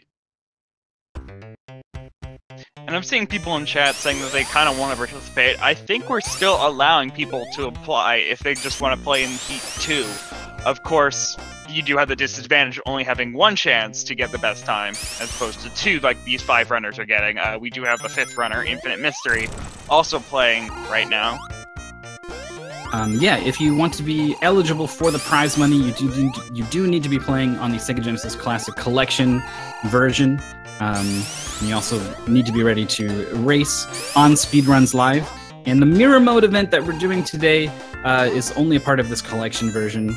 I don't know if you could try to fudge it by finding some way to flip it on your own end and then rebind your controls, or, you know, but yeah, we do encourage people to play along in whatever capacity. Just know about the requirements to win our $300 prize for today's event. Yes, it's Restar. The 3 games we're playing are Restar, Streets of Rage 2, and here Sonic the Hedgehog 2. And we're not completing any of the games. We're all playing them up to a certain point in the game because it'd be kind of a lot to ask of our players to learn entire games for these competitions. Yeah, they had plenty to learn as it was. We made the announcement on Friday. So just a little over a week, the players have had to learn 9 different games. Dr. Fatbody getting tagged by an enemy there, coming up short on that really big jump, and did not get any checkpoints, so is back to the start of the level. Boss fight done for Niaki. Just Defend about to start here with some pretty good timing. It's not too hard to get a full combo on Dr. Robotnik, though it is hard to get out of the lava at the end, but if you've got a ring, doesn't matter too much. Just defend, also finishing off Hilltop Zone.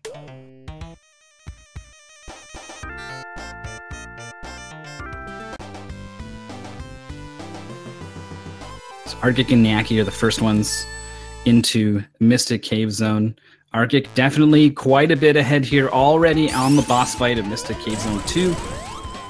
This is actually a very difficult boss, I've noticed, for a lot of players. It's very easy to hit the drills that Eggman has. Yeah, they have a pretty annoying hitbox right out in front of them. And if you're trying to get aggressive when Robotnik is at the top of the screen, you're very likely to be right next to the rocks that fall from the ceiling when those spawn. So that has tripped up players quite a bit as well.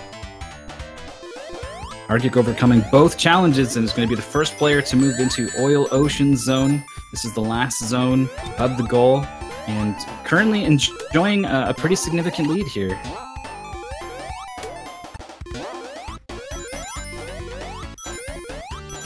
And now Arctic in Oil Ocean Zone Act 1. And so we'll see if he's able to stay below the stage for the entire portion of this act. Already having some trouble staying below it. Not able to, continuously banging into the pillars. It's really tricky to, I mean, it's tricky just to survive, to jump fast enough after you clear underneath these objects to prevent yourself from falling too low into the oil and dying. But the next step after, you know, just surviving and taking this route is trying to take these under the terrain sequences very cleanly, coming into them with speed and keeping the speed through to the other side. That is really something that takes a lot of practice, so most of the players are just doing this simplified version where they kind of just ram their heads into each individual one and make sure they don't die. Dr. Fatbody having some problems with this boss, able to recover a ring at the last second there, and so we'll be fine being able to take that damage in the lava at the end. And Arctic, I believe here, is going to be holding left to activate this glitch. It doesn't get zipped into the wall. That was what ended up tripping up Niaki in a pivotal moment, I will say, of our finals. But with this glitch, is now able to go over to the right here, and with this spring is going to be attempting a wrap to get to the edge of the screen, and it looks good. For this one, we have to be holding right to go left. And once the camera finally catches up to Sonic's new position all the way at the end of the stage, he's going to jump in here. Not going to get too many hits. Actually getting 6 hits on the next phase is not trivial. And a missed, if he doesn't miss those 6 hits, or at least one of those 6 hits, he's going to have to go through another phase. Every phase on this boss quite long. You lose about 10 seconds. And is also on an awkward side of the screen. We're typically on the right side of the screen yet again, and this is technically the left side of the screen. So it's interesting to see if the attack patterns change. Looks like as long as the players choose to wait it out in the oil underneath here, it's not going to matter too much as long as you're pressing that jump button. And is managed to earn so much of a lead here that is not going to have to worry about any players catching up. Arctic finishes off Oil Ocean Zone 2 here with a first place finish of 20 minutes and 50 seconds. All the other players had at least one point they really struggled with, but just smooth, consistent progress from Arctic has come out on top here.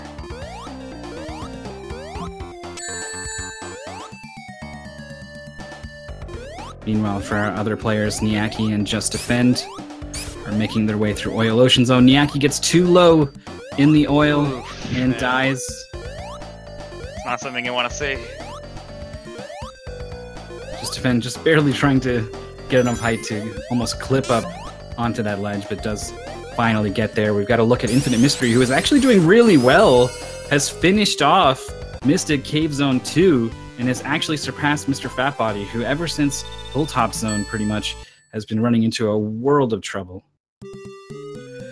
So I'm asking why I only go to Oil Ocean, is because we didn't want to take too much out of our players, having them learn games. This is a bonus tournament after them having our players learn 9 games, and so a good portion, all of these players currently are from that stage, and so all 5 players, excuse me, and so this is one of those games. So we had that goal in mind of Oil Ocean 2 being about a 15-minute goal for top players, and maybe less than that. Yeah, for the fully, had plenty of years even of experience running Sonic with the top times on the leaderboard. Those guys will do it closer to 13, I think, for this Oil Ocean goal in real time, and could probably go a little faster if they were using real-time strats, which is not the level we expected players to get. So 15 minutes was about what we were expecting, and what we kind of got. I was very happy to see so many players able to get to that high level, that high bar we set. All right, Zip going well this time for Just Defend. Got ejected once and had to circle back around. Niaki as well, getting hit by a spike here, but does not manage to reclaim a ring, so it's going to be ringless, much like Just Defend, who I think maybe wanted to chase down that last ring, and it cost him that death. So Niaki is going to be ahead of Just Defend now. And Dr. Fatbody taking a game over on the boss in the Mystical Ruins, in the Mystical Cave. Does have a continue, so he will be fine, but it's still quite annoying to have to go through a game over. Yeah, that you don't want to see the Revo Emag there. So not only, if he had totally game overed, he's pretty much out of it. Just Defend also getting the dreaded Revo Emag is going to be back to the start of Oil Ocean 2, and Niaki is also having some trouble with this stage and with this glitch. Actually hits a checkpoint there. It looks like he's going to be just kind of playing out the rest of this stage, maybe playing a little blind here, but if he can pull it off, he can stay ahead of Just Defend.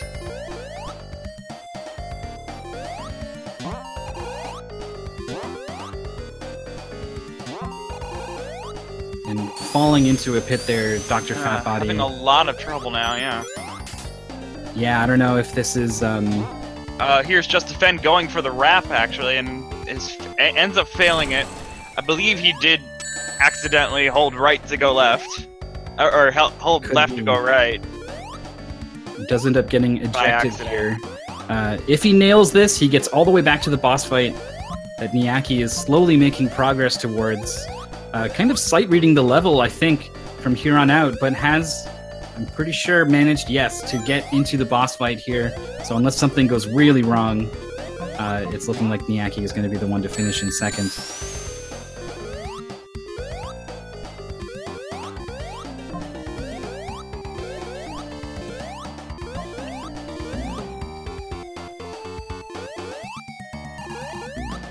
Just Defend looking to jump on one of those green oil caps and finds only flames once again. Is back to start here as Niaki has finished Oil Ocean Zone 2, second place. The time is going to be 25:29.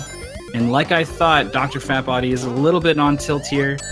There was some technical stuff that players are dealing with, and it's definitely it's a problem for the players today in some capacities, and then once things start to go wrong, it becomes it compounds when you start to go on tilt a little bit here. So we hope that Dr. Fatbody is able to rally and come back strong for our second heat, because we're not done yet today. MC Just Defend going for the wrap once again, getting to the location where to set up this wrap. And that looks good. Just gotta It's also end up got at the one end. ring. I think it looks like Infinite Mystery might be going toward the area, or is he just going through the stage? I'm not entirely sure. Pretty It sure looks he's just going through the stage here. Yeah. Yes, he is. And he's going to be joining Just Defend in the boss fight. They are pretty close. If Infinite Mystery manages a one round here, this looks needs 2 more hits, so needed to be a little earlier, and then you can finish off Robotnik by sinking down into the oil with him and hitting the spin dash to finish him off. It is pretty tricky to get that one cycle, but that was his opportunity. Wait, just defends. Didn't finish off Robotnik on the second phase. Infinite Mystery only needs 2-3 hits. There it is. They come from behind. Chase here for third place. Infinite Mystery is going to be finishing in 27:08, and after that extra phase, we can see Just Defend is going to be finishing in 27:30. Look out! Look out for Grandma Mystery. He'll get you, finishing just ahead of Just Defend. And that's going to wrap it up for our Sonic race. The time to beat there for first place is going to be set by Arctic. It's a 20:50. It's 5 minutes ahead of second place, and it's going to be a really strong time. The players will get one more chance to challenge that time in heat number 2.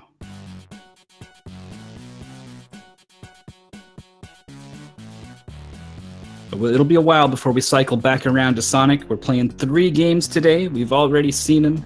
If you've been watching since we went live, if you're just joining us, welcome. This whole weekend we've been doing the Sega Genesis Classic Collection Tournament. The main event sort of wrapped up yesterday with our finals, and it was very exciting. Today is our side event, and coinciding with the release of the Sega Genesis Classic Collection on PS4 and Xbox One, as well as a big update for the Steam version. And one of those versions is Mirror Mode, so that's what we're playing today. We're going to be going through Rystar, Streets of Rage 2, and like you just saw, Sonic 2 in Mirror Mode. Your controls are reversed to match the reversed visuals on screen. So left will move your character to the left, thankfully. You don't have to switch that part of your brain. But things are definitely just a little bit off. Yeah, I see we got Big John in the chat actually asking about what the collection is that we have here. So why don't you go highlight some of the games that can be found in this collection that we have? Yeah, so let's see.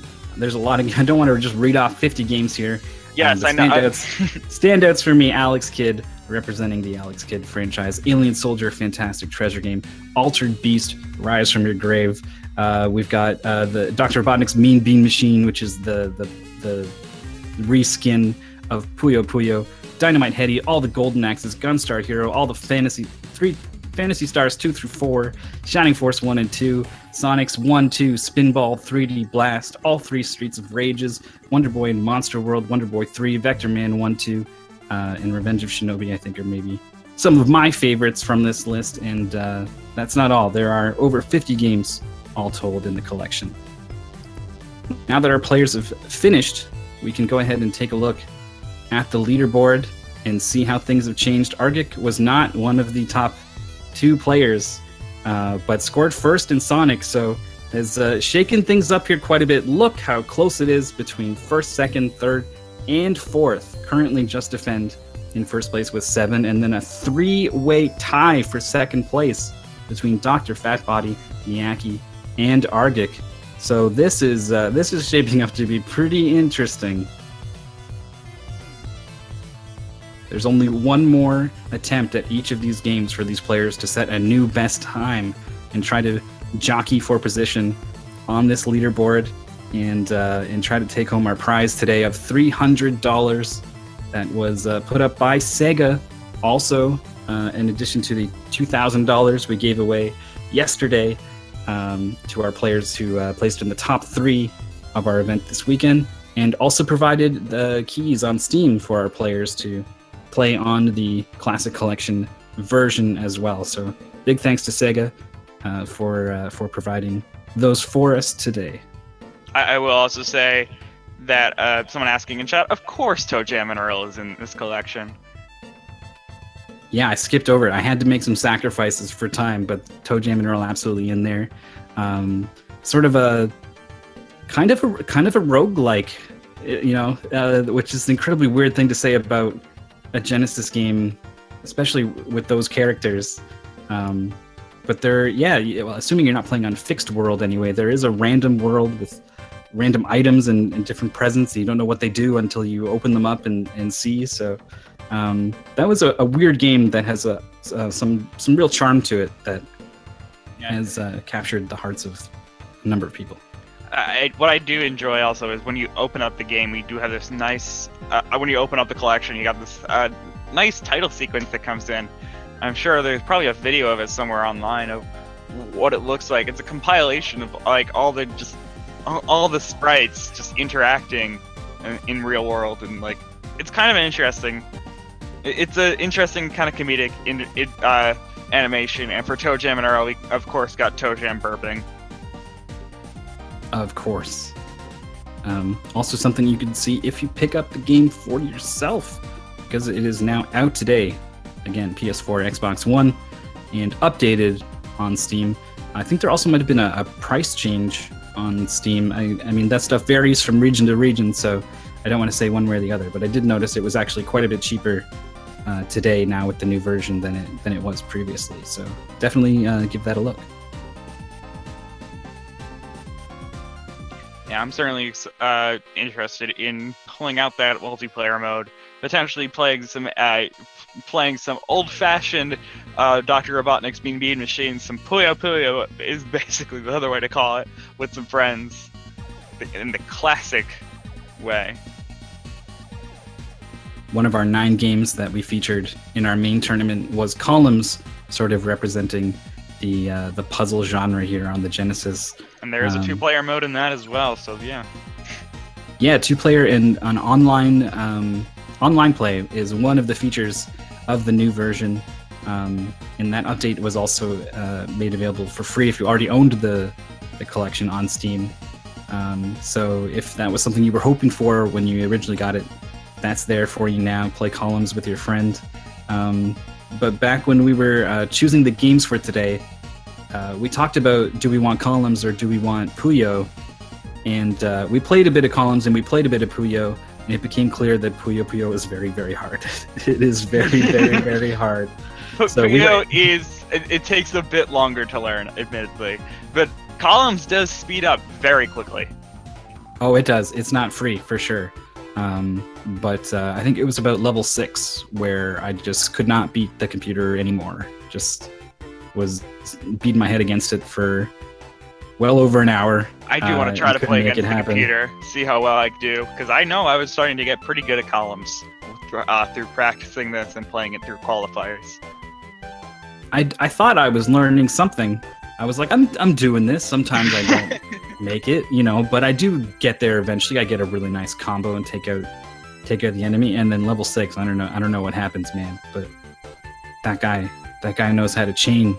He's building staircases out of colors, and I can't keep up. So if you wanna see how you stack up against Dr. Robotnik's Mean Bean Machine / Puyo Puyo, actually the version that is Puyo Puyo might be in there, because they do have any games with significant version differences are actually in the collection as well. So don't quote me on that, but it's possible. Maybe someone can correct me on that. But that would be really cool if you could choose between the reskin and the original. There is some small version differences with Rystar, though I think there's something up with the version differences right now. So I think we're going to be seeing the US version, but mostly the plot changes in the Japanese version. Both versions feature pirate Kaiser Greedy, which I guess would be Yadirg Rezaik. Yes, and we do also have, from what I've heard in chat, is for speedrunners, the Restart Japanese version is actually faster to play than the English version. And the planets there's 6 planets in the game that kind of get attacked, or the leaders get mind controlled by this pirate. And in the Japanese version, the prayers of the people on the planet reach Star Goddess Oruto, who sends out Rystar to answer their prayers and save the day. But they went with something a little different for the English version. There's also some extra scenes that help kind of bridge the gap between what you're seeing between one level and the next. But Rystar is chasing after his father, who has been kidnapped by the pirate. So with the US version today, that's the story that we're going to stick to. Though we're not actually going to get a chance to rescue Rystar's father. Our goal is going to end at World 3. That's this fire planet that Miyaki is in. Yes, right ending now. in the armadillo boss fight. So the players are mostly... Actually, I think I'm in the wrong race, maybe, here. No, I am. Okay, just making sure. And are mostly ready.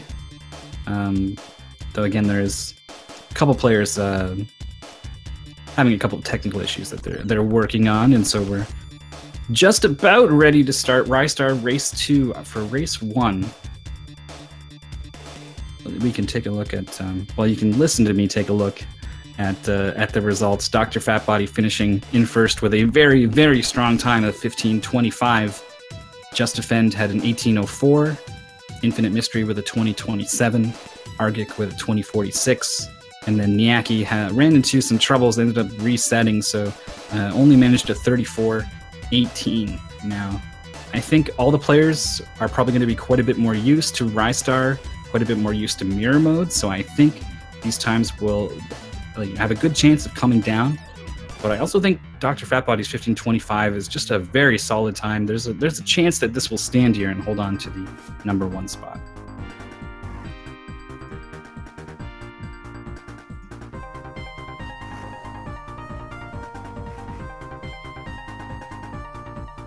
Why the mirror mode? Asks Fluttershy. Why not? Pretty much. Well, it's this is there. It's there for us to utilize, so we're gonna make it. We're going to make use of it. Yeah, we wanted to show off something that is new to the updates being made here, and we also just thought it would be a lot of fun to ask players to do this and see how it would go. So. Fun, I think, is the #1 reason for why we're doing this. Though we do have a $300 prize to give away to our top finisher today, so fun on the menu certainly, but also these players are definitely looking to capture that #1 spot.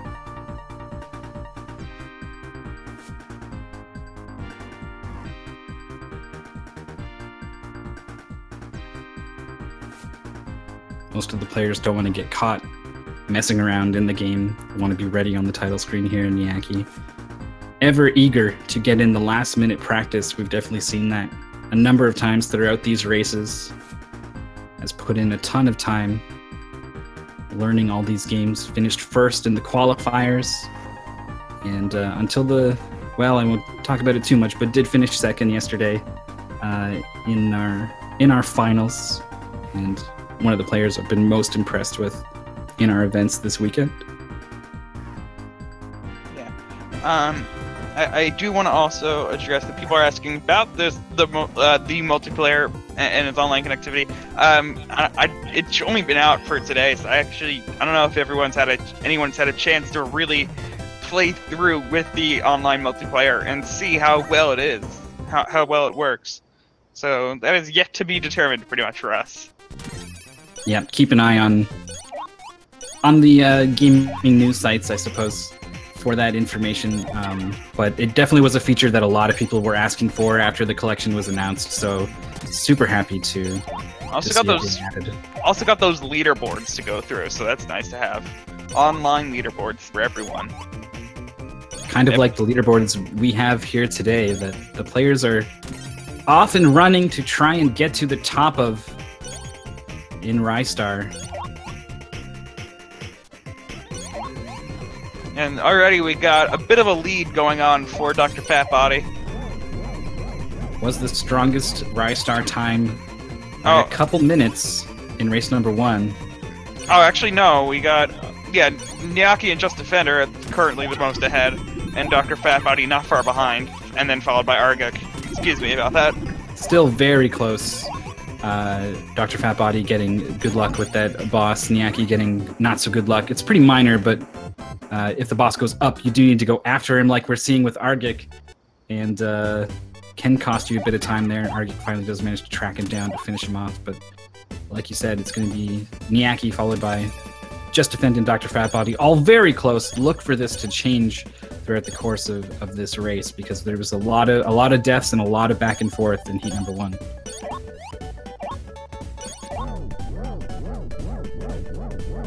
I think we're looking at the same star handle for all 3 players, and it doesn't go well for any of the. Yes. Wow, Dr. Fatbody may be able to correct there.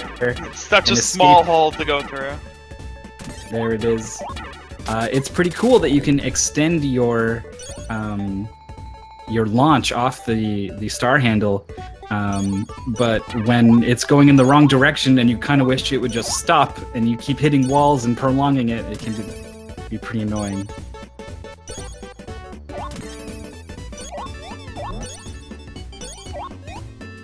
Into the later dark sections of the stages now is Dr. Fatbody. Is at 2 health and is going to go ahead and land directly on that enemy. So is playing it safe from here on out, throwing the hands out from pretty far away. Doesn't want to die this far into the stage. Holds on and is able to advance to the boss. Just ahead of Just Defend, and probably followed pretty closely behind by Niaki as well as Argic.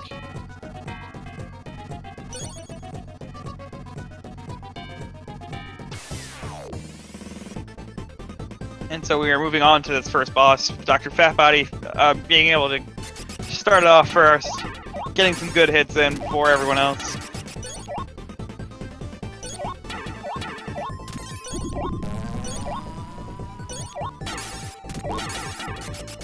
Just Defend has had a really strong boss fight so far. Dr. Fatbody is just barely trying to grasp at the ankles of this enemy. Just Defend, I think, is actually going to take the lead here through a better boss fight. Fatbody in second, and Niaki is closer than Argic to finishing off here. There it is. Niaki going to be in third, and Argic having quite a bit of trouble with this boss, actually. Still has 3 hits left, though. I'm not really too worried about him dying currently. And there it is, finishing out the boss. Oh, my mistake. Sorry. Still in it. One last phase. Yeah, when you knock that thing to the ground and then send it flying, it certainly feels like that should be the end of things, but it's replaced by another one. Now we are ended. We sure are. Just Defend and Niaki and Dr. Fatbody all off and swimming here through the second world. Undertow is an underwater themed level, and you get this really fast 8-directional swimming, very hard to control. And probably feeling a little weird also, especially with the left to right flip here in mirror mode.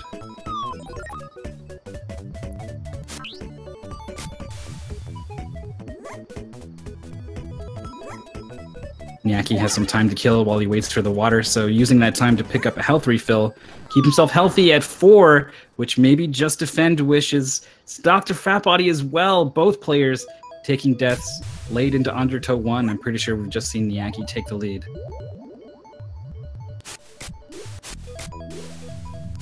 Argic as well must now be very close to Dr. Fatbody and Just Defend.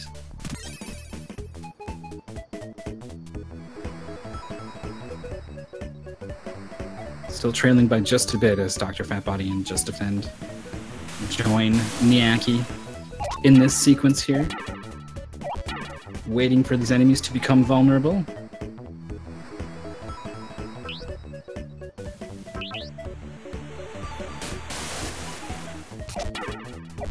Argic passes up an opportunity for a health refill, sitting at 2.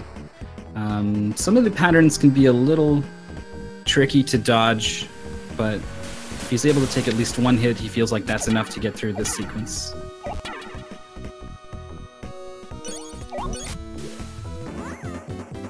Niaki is done and moving on to Undertow 2, followed by Just Defend, and very close behind him, Dr. Fatbody.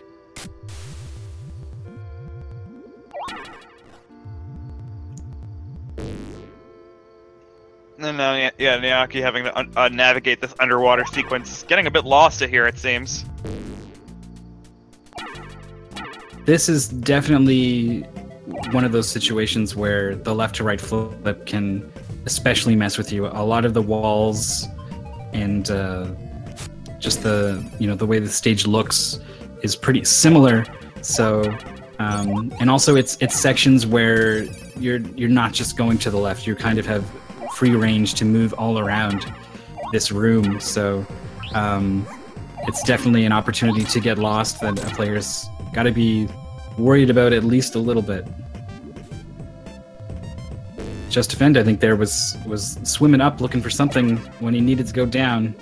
Up and down have not been reversed, but left and right being reversed can maybe be enough to throw you off your game.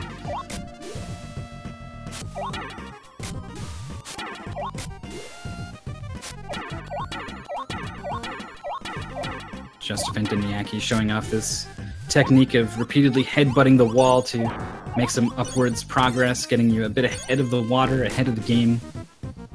Just a little faster.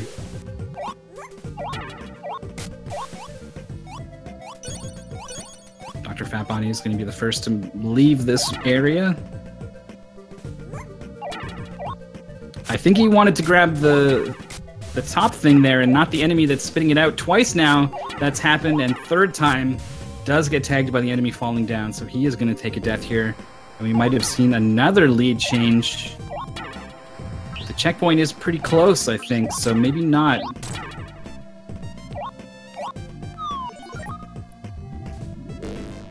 No, that was just enough. Still quite close, not out of it yet by any means. All the players actually really close together at this point.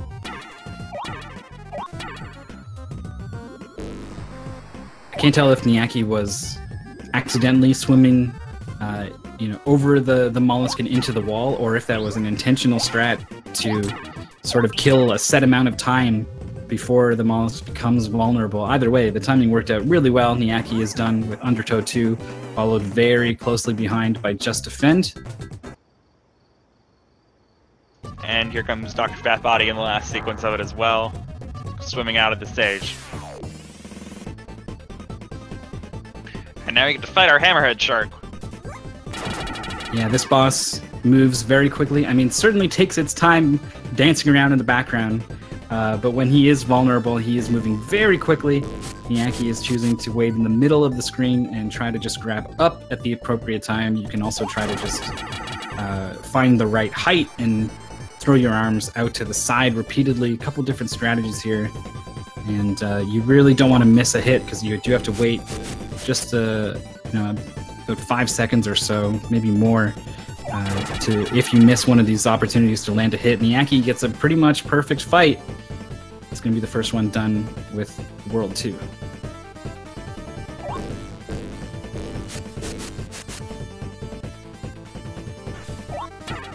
Oh, Just Defend. Swimming underneath the shark there. When the water's lower, that's when it's easiest to know where the shark is going to be. But still managed to just slip right by.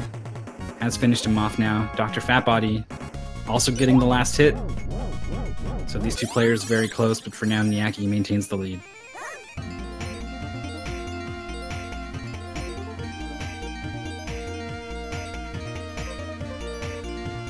Argic also into this fight. Shark just stopping and posing there for a little bit early on. Argic able to turn around and get there in time. He seems totally unready for when the shark is going to come, just constantly throwing the arms out, not leaving it to... timing is kind of leaving it to chance here where the shark appears.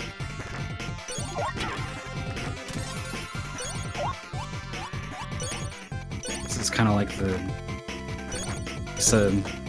swinging their arms and kicking their feet. I'm gonna be going like this, and if you run into it, it's your own fault. We'll see how the strategy works out in the final hit here. No, not quite able to land the hit from that flyby or swim by, I suppose it is, by the shark. And Niaki out the boss, ready to hit it. Hit it. First phase, not too tricky. It moves pretty slow, and there's only 4 to remember, but it gets faster, it removes information, and it makes the sequence longer every time. So this last one in particular is the one you gotta watch out for. Niaki's got a lot of health, but you do lose just a lot of time if you mess it up even once. Alright, I think this is a pretty easy pattern here. Does Niaki have it? Right across? Yeah, there we go.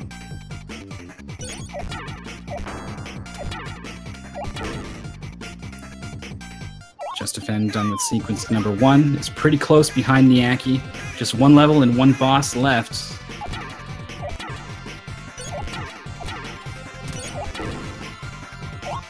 There's also just a favorable pattern from Just Defend in terms of time to execute. Almost just a loop here, clockwise around the screen. Gonna be no problem for Just Defend, who's cleaning this up. Dr. Fatbody now just starting the first sequence.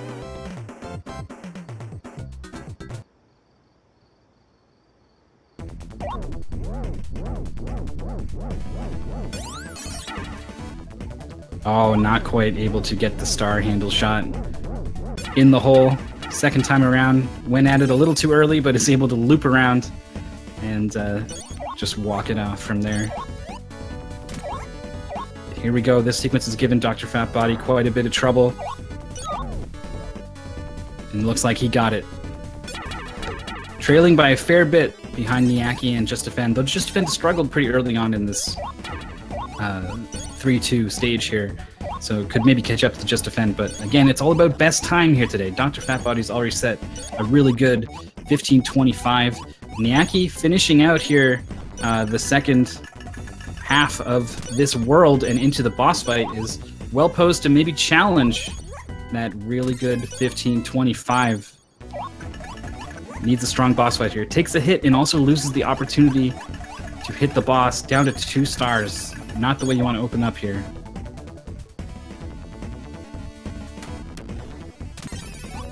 Alright, able to convert on that one.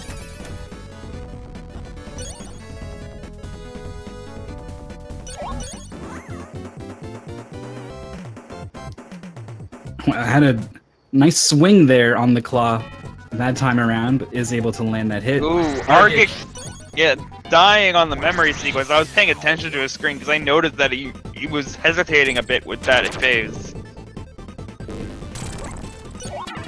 It's going to come back into it with full health now. Just Defend joining Niaki in the boss fight.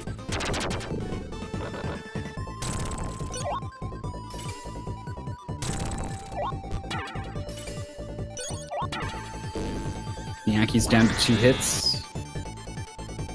But only needs one more and finds it there. Really solid reaction time. Remember, 15:25 is the time to beat, so Niaki is going to finish here ahead of that time. It's going to be a 14:14. Fantastic time. Great run by Niaki. And Just Defend also maybe going to challenge this time here. Needs to pick up the pace.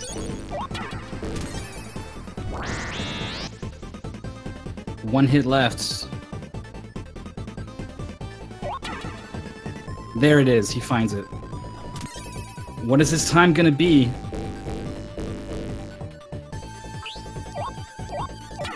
A little early there on the final hit on the boss. That input matters. The end of the goal is after Rystar swings off this thing and leaves the screen. The time is going to be a 14:57, so Just Defend also going to finish just ahead of Dr. Fatbody, who has tapped out, is quite frustrated, was experiencing some kind of sound glitch, unfortunately.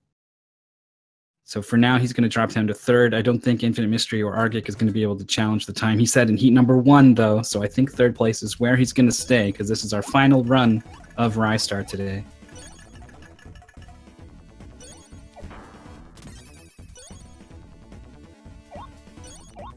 Niaki has already loaded up the backwards level select screen of Sonic. Is immediately switching gears for the next race. And wants to practice this Oil Ocean too. Yeah, wants to make sure he gets that wrap cracked for the next time we run into it.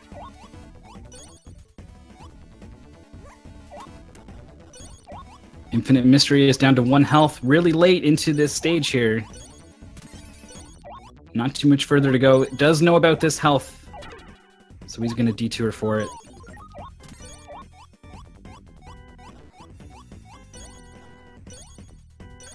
Argic also in the same stage as Infinite Mystery, is pretty close behind.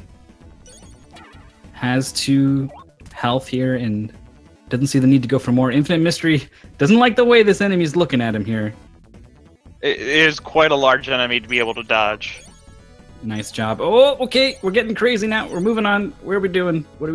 He wants the high ground here. He knows how important it is, and a fiery setting like this jumps over the enemy without the grab, lands in the flames, takes the death. So now Argic is going to jump out in front. But he also is finding himself at 1 hit left, so this could be very dangerous for him. Argic also finding himself almost a little bit lost there, but was just waiting for the trigger for the explosion to end the stage. So really nice job finishing that out with 1 health.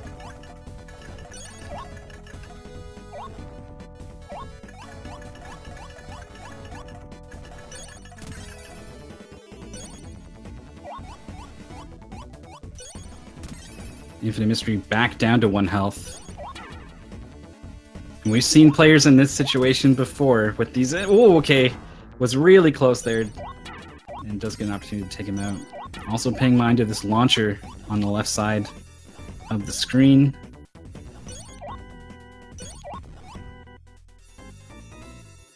Was perhaps getting a little bit lost, but is now going to be making progress until that enemy put a halt to those plans. Meanwhile, Argic, about halfway through this boss fight. I think 2 more hits will do it.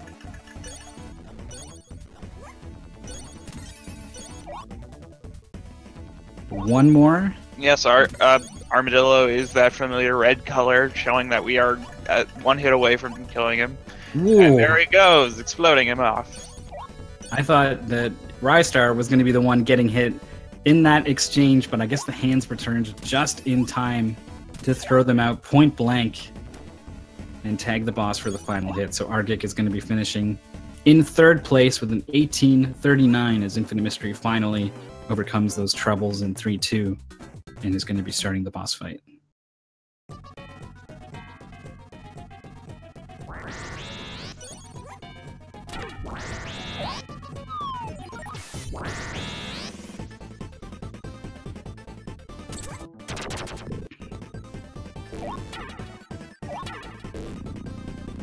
Infinite Mystery opens up the fight with that 1 kind of free hit there.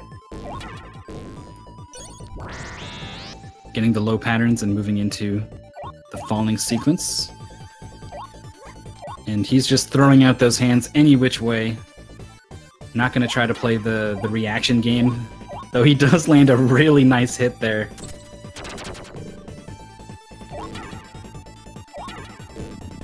Looking for 2 more, gets 1 more.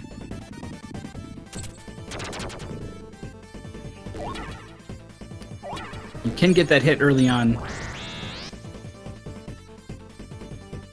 But otherwise, if you miss it, you do have to wait just a little bit. And here we go, looking for 1 more, finds it!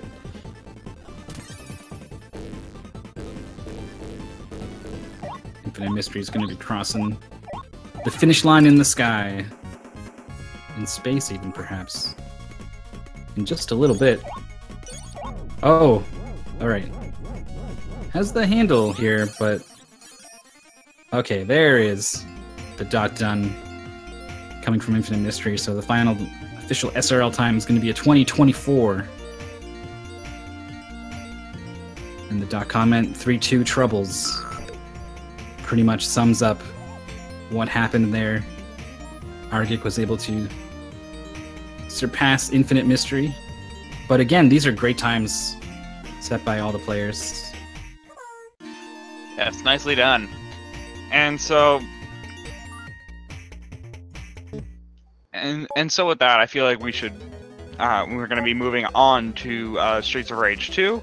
To perhaps take a look at the leaderboard as well. Yeah. And I feel like... I actually... I'm kind of busy, so I'm actually probably going to go after this one. Or actually go now that race is over. All right, so we're going to say goodbye to Troy of Athens. Thank you so much for coming and doing some commentary with us today. Thank you for having me. And like he said, we're going to go ahead and take a look at that leaderboard and see how this Rystar race has changed things. There was a really good time put up by Dr. Fatbody that we saw got challenged by some of the players, and Niaki with the 14-14 has taken the top spot in Rystar, and that means has taken the top spot in the leaderboard. It was very close. We had a three-way tie for second place that has now been broken up. It's going to be held firmly by Just Defend here, and followed by Argic in third, Dr. Fatbody in fourth, and Infinite Mystery in fifth. And similar to like we saw yesterday in the qualifiers, the points between the last two games are mostly even between the top three here, and then it kind of comes down to Rystar being the one that determines everything. Almost a clean 1, 2, 3, 4, 5 down the left side in Rystar. It just seems to be one of those games where, due to the pace of the game, the players all seem to get pretty close times. You know, there's certainly those star handles can be a big source of time gain and loss, but Rystar seems to be the game that if you can just do a little bit better than your opponents, it becomes a big factor in our event.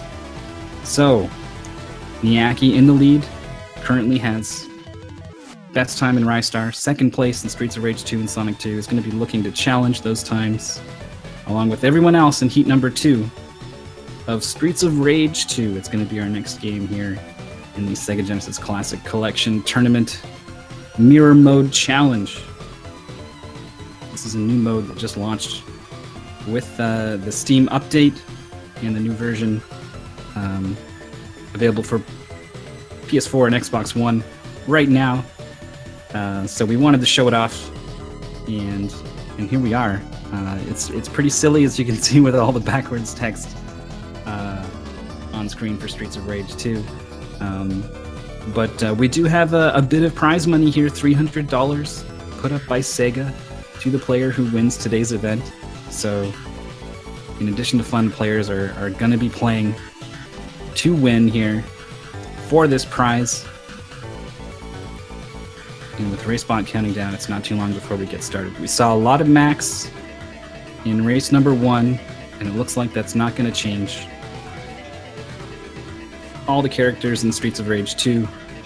Turns out their speedrun times are actually all quite close to each other. If you know what you're doing, they all play fairly differently, have different strengths that you need to take advantage of.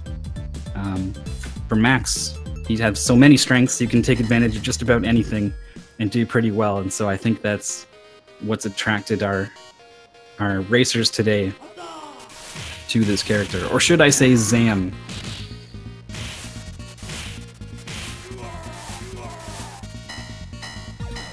Seeing a lot of the slide attack to move across the screen quickly. Max's biggest weakness is his slow walk speed.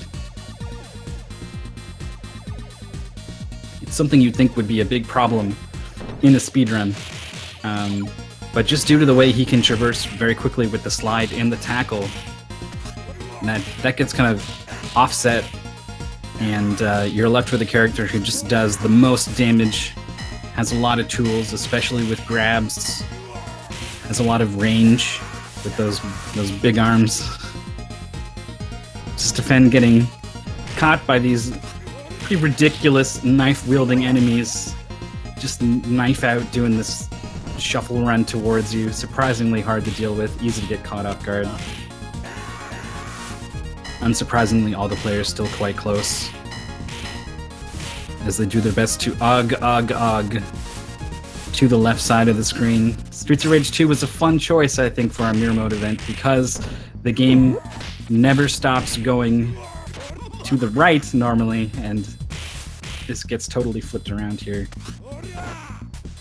in Mirror Mode. Thankfully, your controls are not flipped around. Left will still move your character to the left, so it is still fairly intuitive for our players, though they may have to rethink certain things as their normal approach that they've spent so much time doing their best to burn into their memory in preparation for this event, maybe leading them astray a little bit in our Mirror Mode side of the event.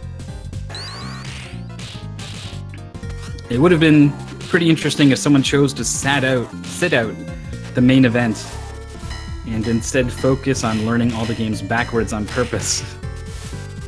but looks like no one felt that dedicated to the mirror mode to go ahead and do that. So everyone is competing here with no practice on this fun setting we're seeing today. Infinite Mystery having a bit of trouble clearing out the enemies to get inside the bar. All the other players are inside, and Just Defend and Argic are pretty far along. Already dealing with Artilek, or Articel. And moving on to the Nobrab boss fight here. Your first boss fight's pretty straightforward. He's quite susceptible to the Thunder Tackle special move.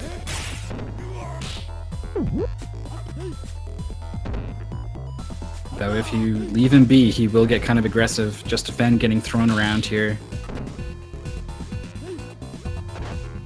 multiple times, but he knows if you hold up, whenever you get thrown in this game, you land on your feet. Works with any character. And it was something not a lot of our players had known in our first couple of races. Just Defend going to be finishing first. Argic getting not too much damage off of that knockdown on the boss. It's allowed Niaki to catch up. Relk 1 Agats is going to be just behind Just Defend heading into stage 2, as Argic is still looking for an opportunity to finish off this boss.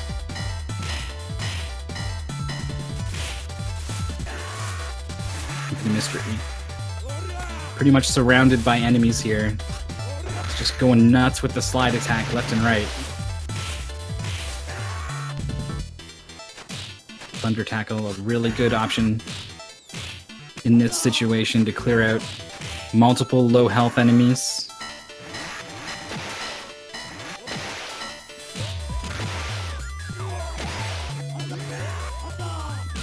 Just Defend struck from behind by some of these motorcycle riding dudes.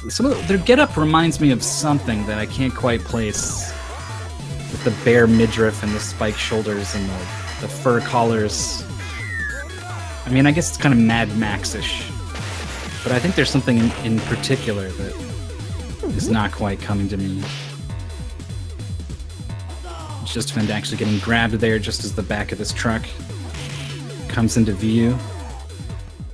But the Thunder Tackle to clear up those enemies. Going to be moving on. Argic going for one of those street apples. I don't encourage picking up food off the ground. The beat-em-ups back in the day certainly made it look appealing. And in this case, I think it might be a pretty good idea. Niaki staying ahead of Argic, but still just a little bit behind Just Defend. Using the pipe to clear out these enemies, and I think was looking for an off-screen enemy or something, but was hesitating leaving the screen. Finally did trigger that transition. It's out of the truck before Argic can get in, as Infinite Mystery finally gets to the boss of stage 1. Just letting loose with the special here. Oh, he tags a huge chunk of enemies with that combo, including the boss. It looks like Infinite Mystery doesn't know about holding up to prevent the knockdown from the throw. Still waste time getting tossed around, but save yourself health and the get-up time. Just Defend is into the boss fight with Jet. Very tricky enemy. Goes for the special and lands at Niaki as well. With that strategy, your hitbox alternates side to side with Max's special. And the boss is also moving pretty quickly side to side, so it can be very hard to make those hitboxes line up. But both players managing to pull it off, staying very, very close to each other at the start of stage 3 here in Heat 2 of Streets of Rage 2. Niaki and Just Defend are our leaders right now overall. Niaki currently enjoying a 2-point lead. Just Defend holds the top time in this game, but both Just Defend and Niaki have been on a pretty good run here, so both players might finish under that time. And if that's the case, Just Defend makes sure wants to make sure he finishes ahead of Niaki to maintain this #1 spot in Streets of Rage. After that, we'll be looking to make up the difference in Sonic the Hedgehog 2, and that's going to end our competition today. Arctic struggling a bit with Jet. Manages to land a special there. But it's pretty low health.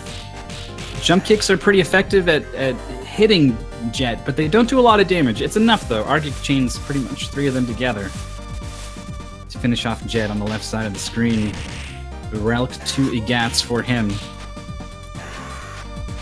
It's Just Defend and Niaki both prepare to board the Disappear ship.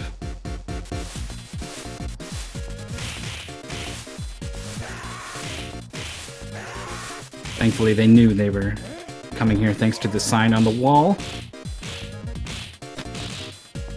Pay attention to the background, and then he beat him up for nonsense signs. Streets of Rage 2, no exception. Got some backwards bare knuckle arcade cabinets. Bare knuckle is the Japanese name for the Streets of Rage series. So you can play your Streets of Rage in your Streets of Rage, man. None of the players seem too interested.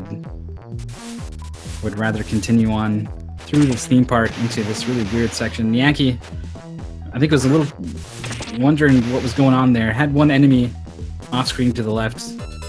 Cleans him up and finally moves on, joining Just Defend in this really trippy alien-themed section.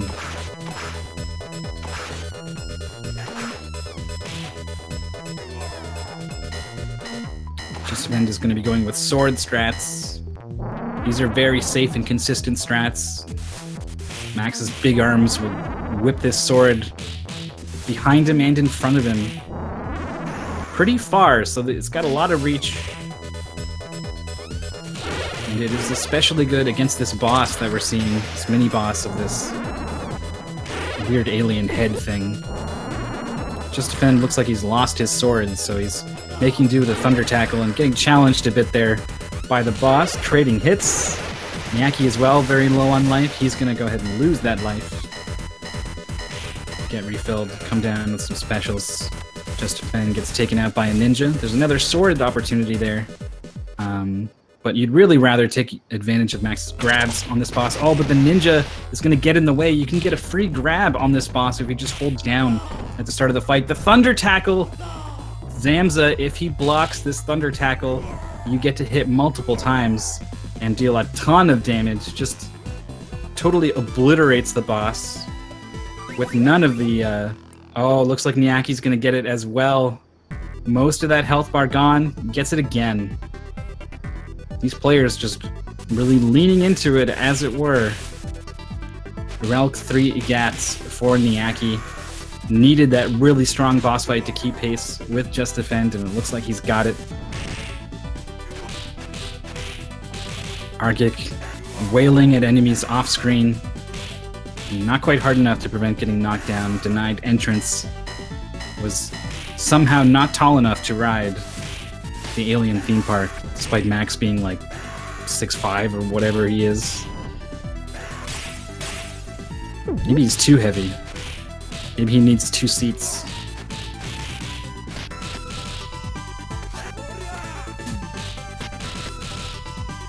Just Defend. It looked like he had like a double shoulder charge to the left and then to the right. Whatever gets the job done is going to be the first one to advance into the stadium. Infinite Mystery is still working on stage 2. And Argic has dropped back quite a bit here. It's looking more and more unlikely with this much game left to play that he's going to be able to catch up to our 2 leaders, Just Defend and Niaki. Niaki's been struggling quite a bit with the start of level 4 here, the final stage of the goal.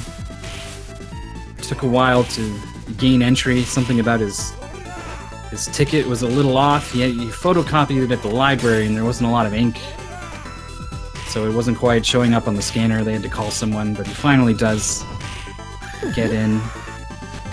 And is free to start beating up everyone here on center field.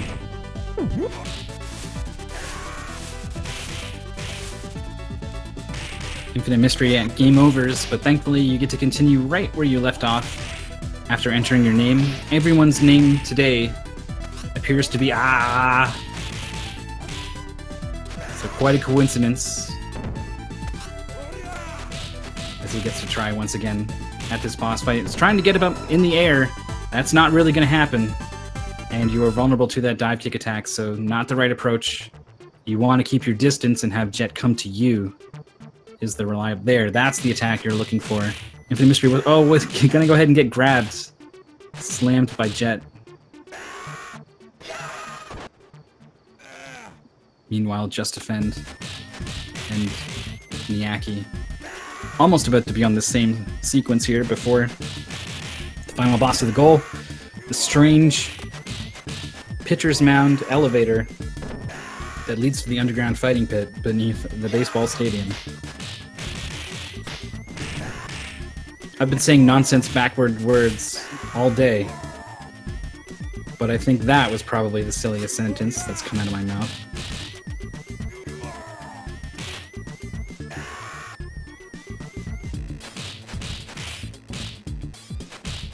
But Just Defend is fixing to keep his lead in Streets of Rage. Miyaki might be out of reach here if Just Defend can't hold the top spot in Streets of Rage, so really needs this to stay in it. Has already got to the boss fight after a really good elevator sequence, so he's looking good. Getting hit by the dive attack, answering back with the tackle, and finds the chicken just before the boss comes to try to end his life. Getting hit with the air-to-air.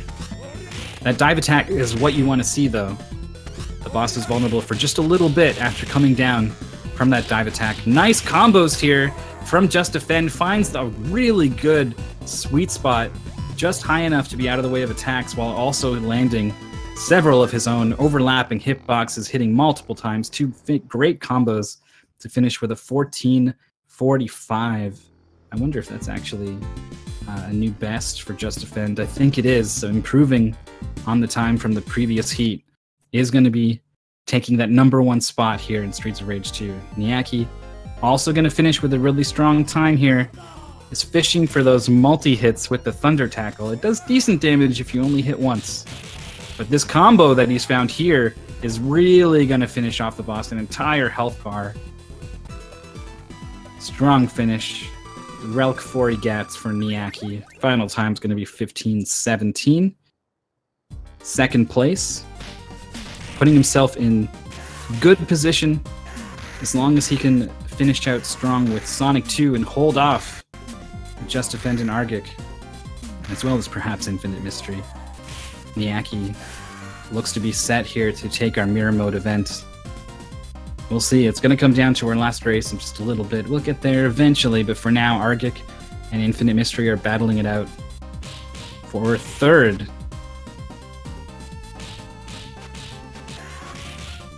Though both will have to beat Dr. Fatbody's 15:56 that he posted in race 1. And I think we're already past that time now, so third actually going to go to Dr. Fatbody. So this is a battle for fourth. Currently, Argic sits at 17:28 as the best time between these players. And he could beat that time here today. Infinite Mystery, I think, is pretty far back. I don't think he's going to be able to challenge that time. Or the time that Argic is going to set here. Going with some pretty basic attacks into some slides. Does get the Thunder Tackle there. That's the attack you want to be seeing.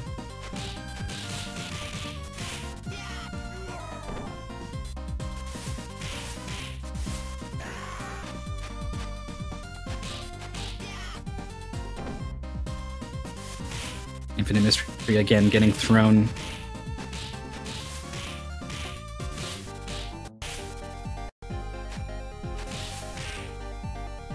Surrounded on all sides by these signal enemies, these Langus. does manage to dig himself out of that one a little bit. Argic getting the health refill. Gonna open up the fight with a shoulder tackle. And is staying right next to the boss and trying to hit him on Wake Up. I don't know if this strat is particularly good. Those dolphin dives are an opportunity to hit the boss afterwards. I guess you can also go for an air-to-air jump kick like we saw there. Not big damage, but reliable damage. And there we're going to see another big combo. And that's going to do it. Finish it off. Argic is going to get that Ralk 4 Egats with a final time flat 18 minutes. Which is a new PB. No, it's not. He had a 17:28 earlier, so unable to improve that PB, but either way, not going to affect the standings.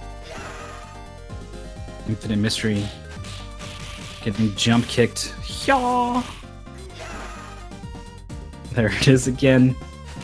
Also a pretty good Genesis voice soundbite there. Oria is also pretty good. There's a couple pretty good ones. In Streets of Rage 2. Also plenty to be found across the Sega Genesis Classic Collection, which has come out today on PS4 and Xbox One. Contains over 50 classic Genesis games. And has received a notable update with some new features as well on Steam.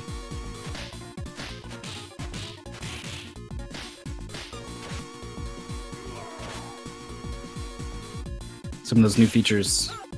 The biggest one, I think, being online multiplayer. Pretty cool. Leaderboards and challenge modes. Some more graphics filters and border options. ROMs from other versions of games, other regions.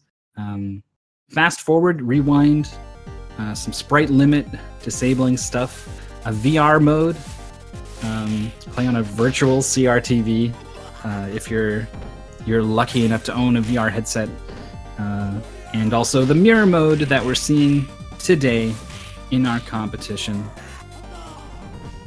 These things have all been added to the Steam version if you already own it, so if you were looking to maybe explore some of these Genesis classics, but they fell to the backlog, maybe this is a good opportunity to fire it up and check them out.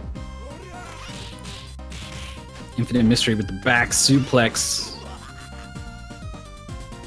Still has a lot of health left on this Gatekeeper enemy, and it looks like the Sugar enemy had not quite been taken care of. Wow, abusing this edge of the screen jump and attack. Again, Infinite Mystery just done in. Just picked up a knife. Not good enough. Needs to find some other answer to these jump kicks. Just getting kicked around here. Finally, of course, it is a jump kick of his own that deals with the enemy.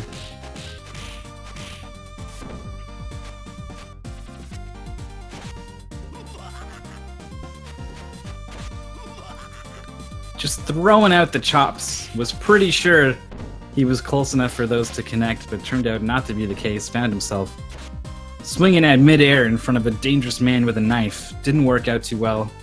But now who's the one with the knife? Apparently both of us. He pulls out another knife and shanks Infinite Mystery, taking off yet another life. But Max don't need no knife. His hand has got the chop. Much more than any knife.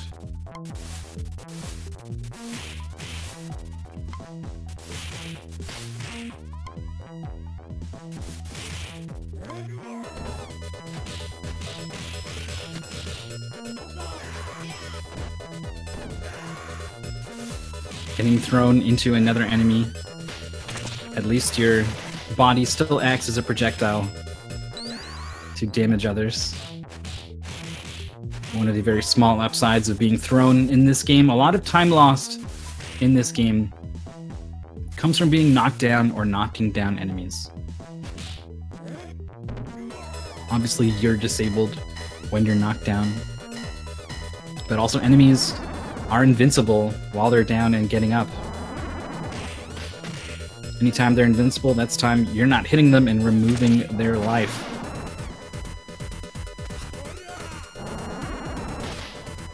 So when you really start to optimize a beat 'em up like this, minimizing knockdowns on enemies becomes kind of one of the things that your gameplay centers around.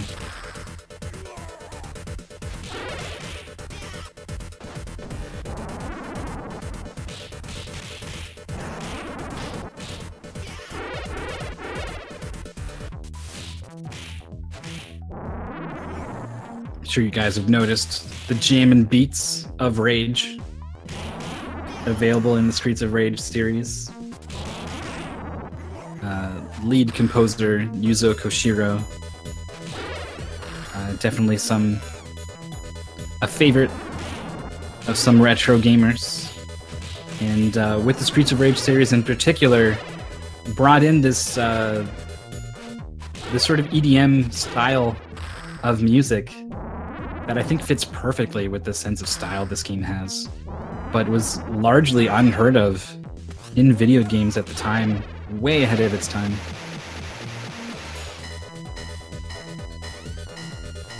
And was something that a lot of people really appreciated it for.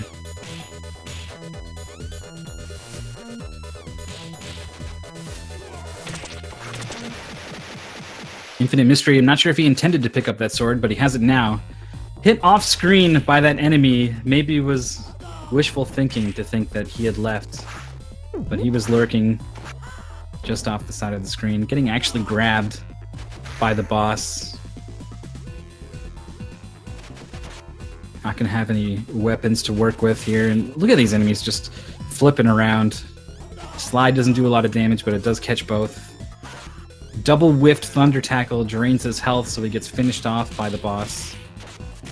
There is a loop you can do on this boss, and now that the ninja is dead, certainly makes it a lot easier to execute on it, though I don't think he's familiar with it. I don't think many players were familiar with it all throughout the qualifiers and finals. But by waiting for... you can score a knockdown, and then you stand near the boss. And then when he wakes up, his AI will always do this tornado claw attack. And so if you jump away and then jump back in, you'll be right there to land a grab, knock him down, and you can chain it together over and over from there.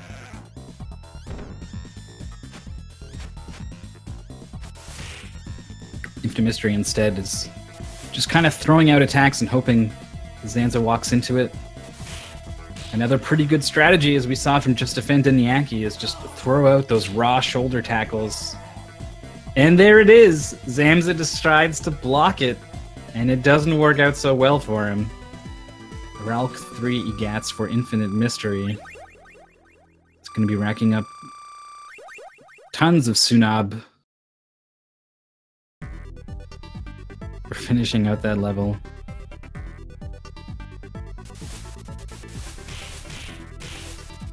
Level 4 is the Ages Stadium. Signs informing us Ub Ekilsti. Oh, I'm sorry, did I say the boss's name wrong again? Azmaz is the boss's name.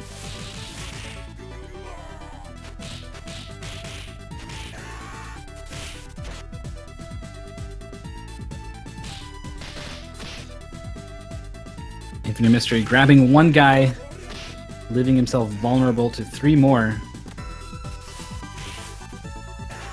There's 3 lives left, 3 lives left, and a couple of continues.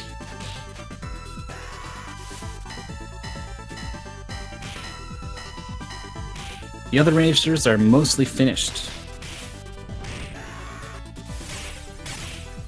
Just Defend Niaki and Argic were the 3 other racers who all finished. Infinite Mystery joins everything. Every single event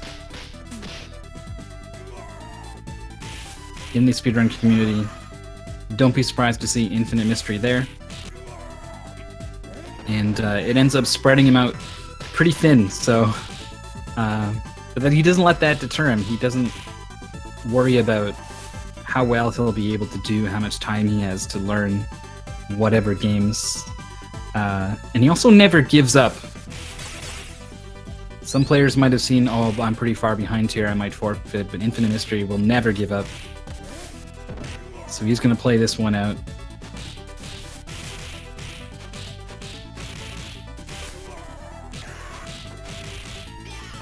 Our broadcast has a 40-minute cutoff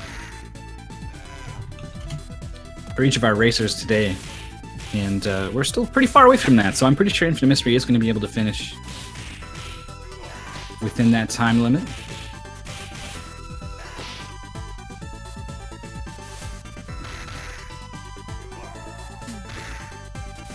After all, wouldn't you want to listen to this amazing soundtrack for just a little longer?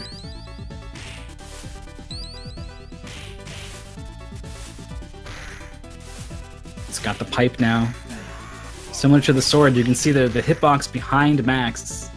Quite good at dealing with enemies on either side of you, but he does lose the pipe, just as he really would like to hit both sides of him. Defensive special gonna bail him. Double jump kicks. The enemies that were giving him so much trouble in stage 3 are back.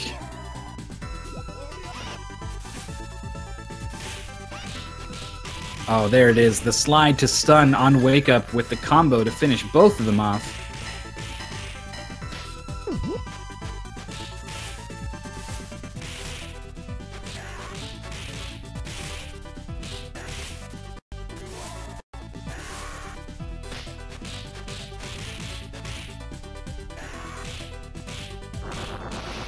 Wait, this is why Infinite Mystery is not performing as well as he was in Race 1.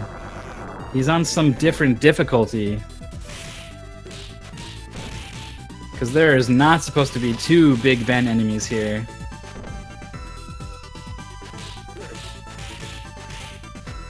The difficulties don't really add too many more enemies. It mostly affects, damage values and particularly AI. Enemy AI gets more aggressive on harder difficulties. Don't think you'll see this fire breath attack from Nebgib here either. But he is going to be dealing with that. Has 1 life left, and I think has more continues to work with.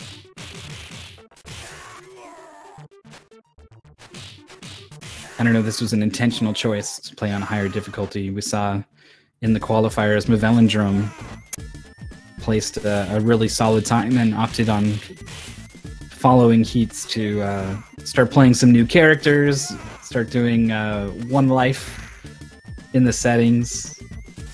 I was thinking about higher difficulty settings as well.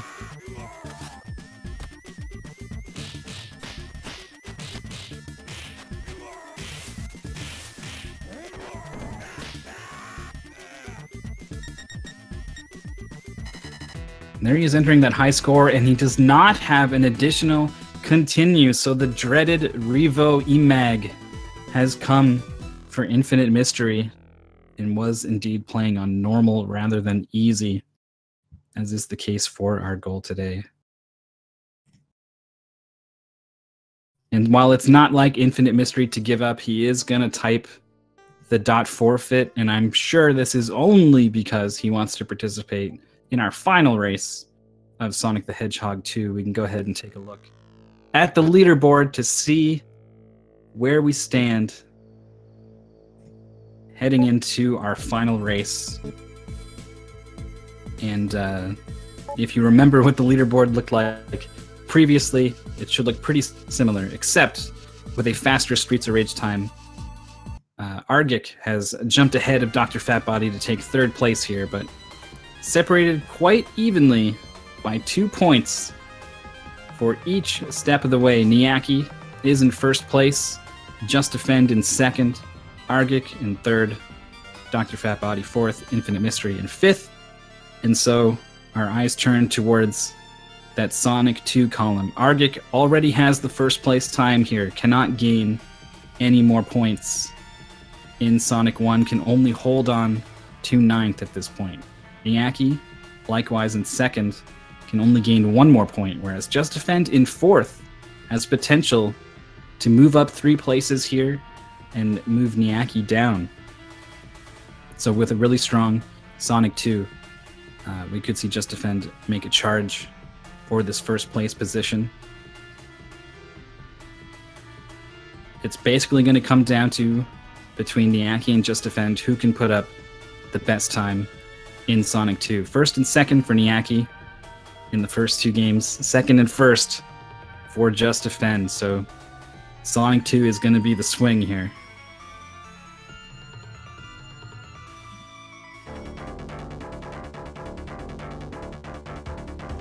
We'll give the players some time to get set up and switched over, particularly Infinite Mystery, who just finished off that last Streets of Rage 2 race. I'm sure Just Defend and Niaki have been practicing Sonic, waiting in the wings.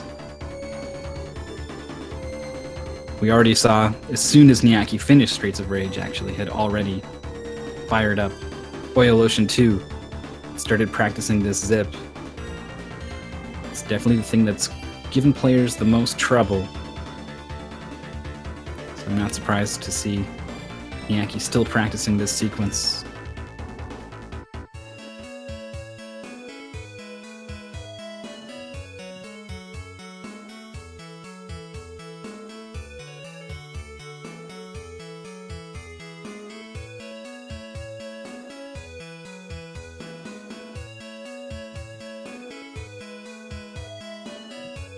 Got some other racers. I guess it's mostly one racer. Mavellandrone, who participated in the qualifiers and also came in for some of the races on the finals, because those were open to everyone, is going to be jumping in for Sonic here. We'll see how well they handle the left to right conversion.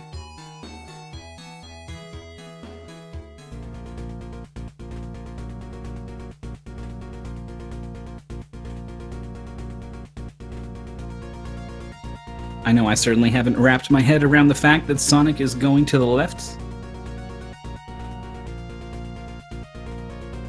I know I probably shouldn't be surprised at this point, after this many hours of seeing mirror mode gameplay, but it still just doesn't sit right with me.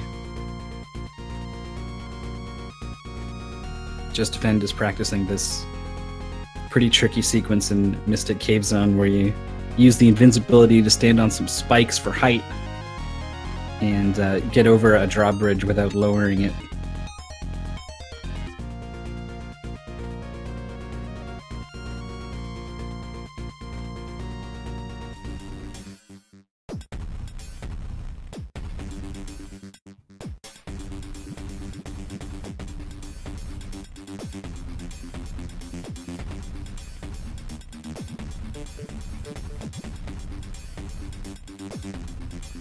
Kinos do Egede.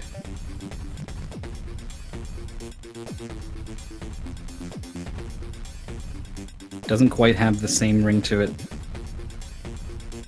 as our friend Sonic the Hedgehog. Not sure Sonic would have been able to launch the Genesis into the heights it did if that was his name. Sonic the Hedgehog 2 was the very successful follow-up to the first game.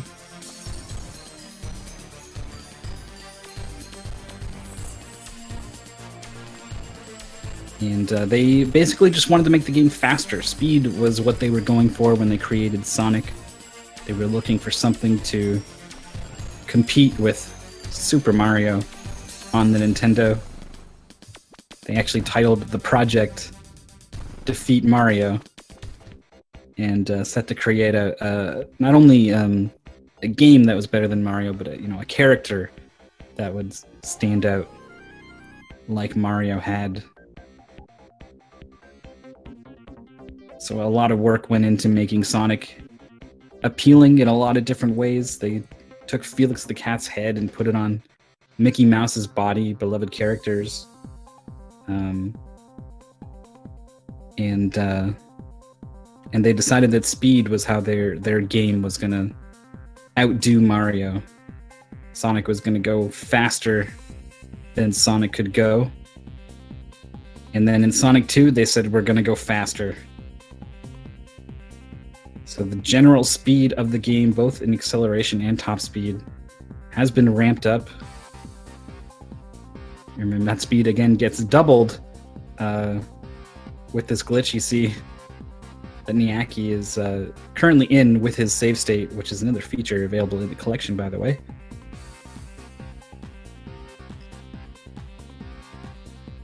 And then that also leads to this wrap that lets you get all the way into the boss fight. Very useful, as you might imagine. Although I don't see Sonic, I just see Tails. And this was something I haven't seen before. I wonder if that's a 30 hertz something going on with the commentator view. But either way, Niaki's using the final moments here before we get started to practice this really important glitch. It was kind of the thing that cost him both in the finals and here today in our Mirror Mode event. Has been playing fairly solid everywhere else, and so has really just been putting in a lot of time into nailing that trick.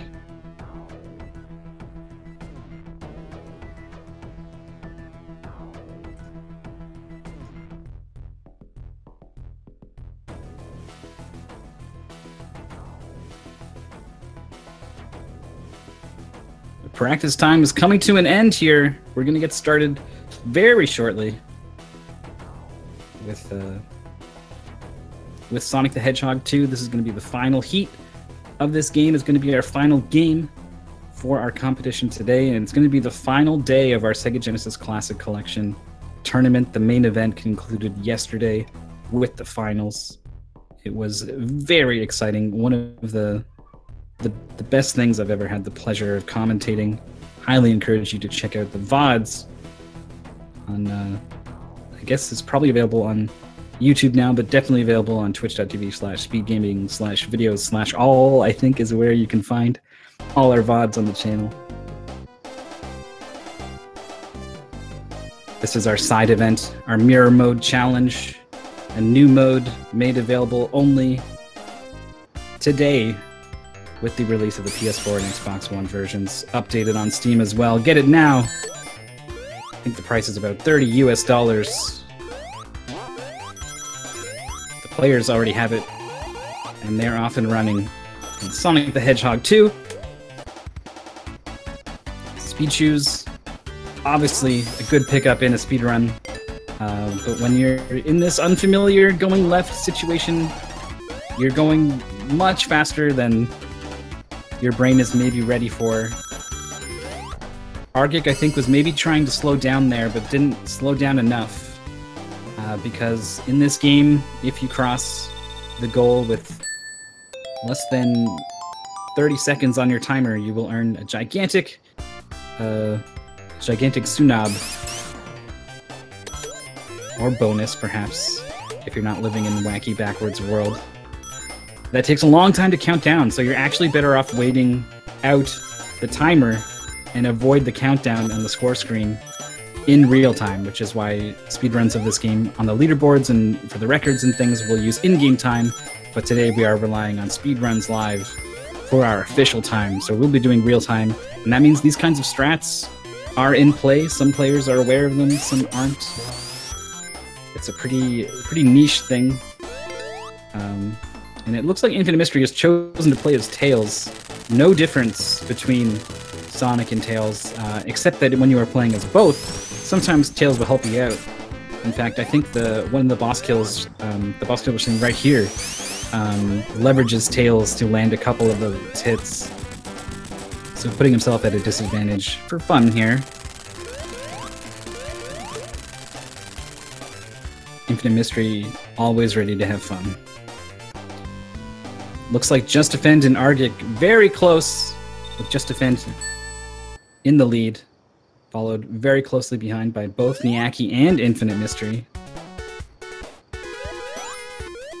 Emerald Hill Zone conquered, both players moving on to Chemical Plant Zone, with some of my favorite Sonic music in a series with some pretty good tunes. Says something. Argic misses that jump, but is able to navigate back to the moving block and correct that jump. Niaki being pretty patient there and waiting for that block. This was something that tripped up Just Defend quite a bit, this Chemical Plant route. I think he got a little tricked there with the left and right. Sonic stages are very big. It is quite easy to get lost when you haven't had enough time to memorize the route, and then you go ahead and flip the stages left to right. Naturally, it would be pretty confusing, so Just Defend is having a bit of trouble navigating the stages here. Niaki and Argic both finishing Chemical Plant Zone 1. Very close together. Just Defend not too far behind. And Infinite Mystery now as well. Everyone doing a good job of keeping it close here in race number 2. Sonic the Hedgehog 2. Niaki is in a wall. What you doing, Niaki? He doesn't know what he's doing. He's dead. Back to the start of the level for Niaki. And it's going to put Argic in the lead. And it's going to put Just Defend and Infinite Mystery ahead of him now. They're all still quite close, so he's not out of it yet. Niaki executing on this route here that gave Just Defend so much trouble in race number 1 of opening up the door and then spin dashing back out, getting on the downwards route rather than the straight across route.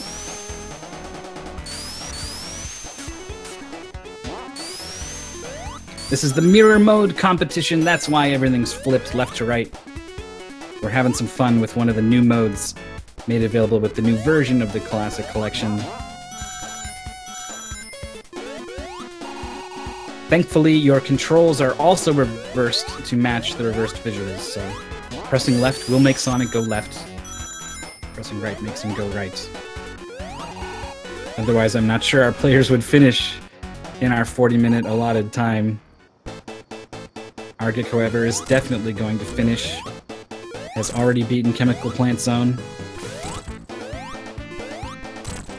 Just Defend, also in this boss fight, was, ooh, cutting it pretty close on the landing. Also cutting it close after getting knocked back, touching the very edge of these platforms twice in that fight, but holds on and finishes it off to keep pace with Argic. Remember, Just Defend is mostly trying to keep ahead of Niaki here. I think if he beats Niaki, but doesn't beat Argic, and I want to make sure I get this right,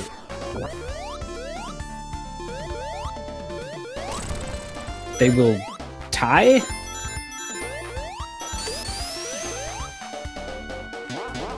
Some other things can happen, but I think that's the largest thing to watch out for. And it Just Defend beats both Argic and Niaki. I think that's good enough to take first place outright. If there is a tie, we will be splitting the prize pool between any tied competitors, so we are prepared for that eventuality. Just Defend is not inside a wall in the sense that Niaki was, is merely behind a foreground object there, but seemed to have been caught off guard. Aquatic Ruin was something that gave him trouble in race 1. He just missed a platform and fell down somewhere where he was very unfamiliar, didn't know how to get out, ended up costing him a bunch of time. All the players here in Aquatic Ruin Zone. Nice to see everyone keeping pace with each other. Just Defend crossing the finish line in Act 1. And Niaki, I think, is just about to do the same. There it is.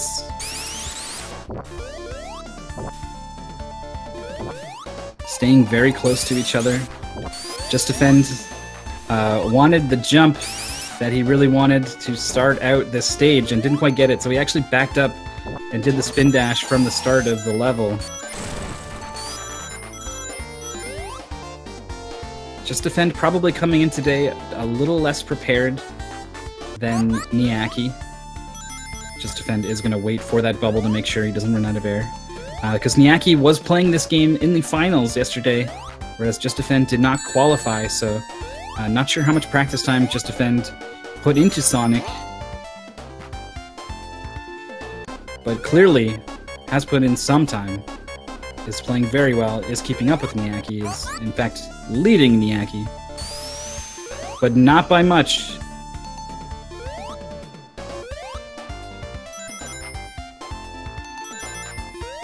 Argic has finished Aquatic Ruin 2 and is now moving on to Casino Night. And Niaki is ahead of Just Defend now into the boss fight. Just Defend with no rings is approaching this red spring, knows it's going to send him somewhere very fast, but he's not quite sure where, was hesitant to touch it, but went ahead and did it. And is now into the boss fight as well, very close behind Niaki still. And is probably going to have no trouble with this boss fight. Yep, there it goes. Infinite Mystery as well, also in this boss fight. And Infinite Mystery doesn't seem to want to go for the spin dash. There it is. Kind of alternating here. Jumps to dodge the hammers, spin dashes when Robotnik is far away. And he risks falling down here, but he does execute on his strategy. So pretty soon, all 4 players will be in Casino Night Zone 2.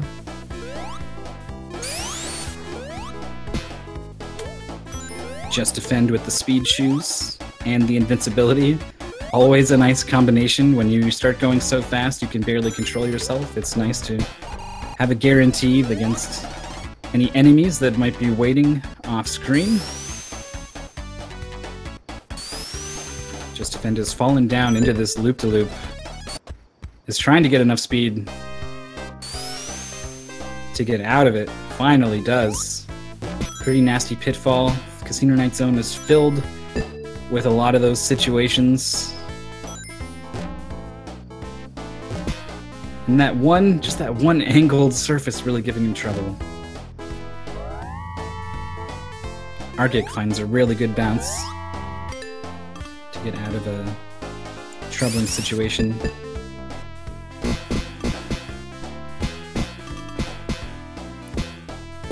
Gotta say, not a lot of casinos feature pinball as one of their selling points. I feel like Sonic just makes it work here in this level, but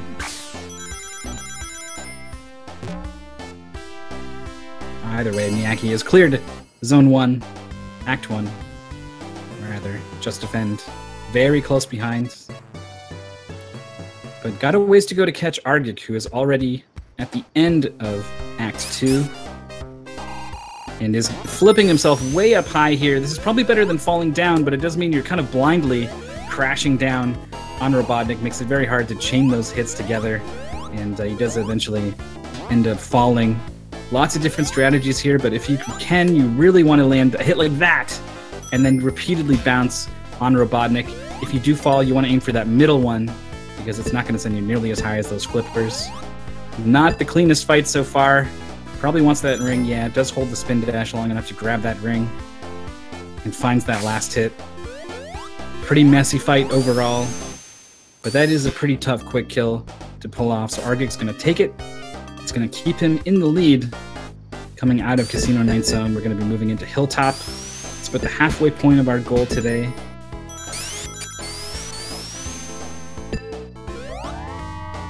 I'm not even sure. Argic's time was pretty solid from race 1. The time to beat is a 20:50.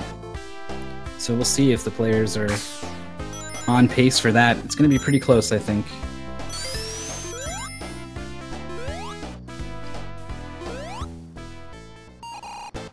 Niaki into the boss fight. Just Defend as well.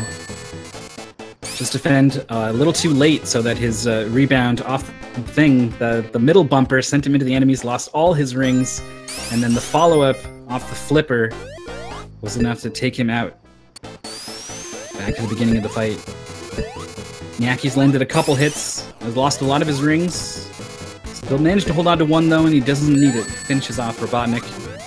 And Just Defend kind of came down on top of Robotnik there, but I don't think was in a ball to actually damage him. scoring a lot of points here on this pinball, but he'd really rather just hit the boss right now. Oh, Robotnik comes in while he's stuck on that flipper. The flippers catch you, which is a really nice feature when you want to use them and flip yourself, but ends up getting flipped off a little bit there, and couldn't escape from Robotnik. Niaki in Hilltop Zone as well. Arctic already finishing Hilltop Zone 1. Just Defend out of rings, gets caught on the backswing by that spiked ball. Infinite Mystery now joining Just Defend in the boss fight. Here's Niaki going for this glitch. This was what really troubled Niaki, among other things, in the first race. Does not want to go through that secret there. Wants to go through the other secret, which is on the right, not the left, Niaki. It's flipped over. No, he's just going to go without it. He's only got how many rings? They're backwards. It is indeed one ring. Going to make sure he picks up some here. And is going to escape. He has no rings, but he's not going to need them, I'm pretty sure. Yeah, there is a box here to refill as he finishes off Hilltop Zone 1. Just Defend. Game overs here. One of the dangers of not picking up the 50,000 point bonus in Emerald Hill Zone is that you lose an opportunity to earn and continue. And whether or not he has one looks like we're not going to find out. Revo Emag for Just Defend. He is going to type the dot forfeit and the dot comment, unfortunately citing rather human limitations here. Simply too tired and too hungry to continue. It's been a long day. It's been a long week for these players, putting in a ton of time, learning all these games and competing for multiple hours every day for the past couple days here in our Genesis Classic Collection tournament. So maybe just feeling a little worn out, unable to run it back here. Just Defend is going to lose this opportunity to challenge Niaki for the top spot, and so I think with that, we maybe have our winners determined here. But we'll take a look at the leaderboard at the end to be certain. For now, Argic has already done Hilltop Zone 2. We saw him take first place in heat number 1. And it looks to be more of the same here in heat number 2. And remember, this Sonic 2 is a game that Niaki had to learn, play, and compete in the finals yesterday of our main event. And Argic not, so to be keeping up and indeed surpassing Niaki in Sonic 2 is pretty impressive, though at the same time, Niaki certainly was not playing the game backwards in mirror mode yesterday. So it could be that some of that experience is actually hurting him. Into the 5th zone of the goal, Mystic Cave Zone. Argic did not have enough speed, but is going for the spring to get the height to get over that drawbridge. That was actually a cool backup that I'm not aware of. Those are the kinds of things that I really like to see in this event, the kind of things that players figure out for themselves while they're learning these games, because, you know, sometimes it turns out emulating what someone who's put hours and hours and days, weeks, sometimes years into perfecting, not so easily emulated with just a couple days worth of practice. And so when you encounter that situation, do you know, put your nose to the grindstone and sink in a bunch of time to learn this really difficult strat? Or do you get creative and start exploring and try to figure out something else that works for you? So looks like Argic did some of that as well. Niaki really wants these spikes and some speed to get over this drawbridge. Does do it.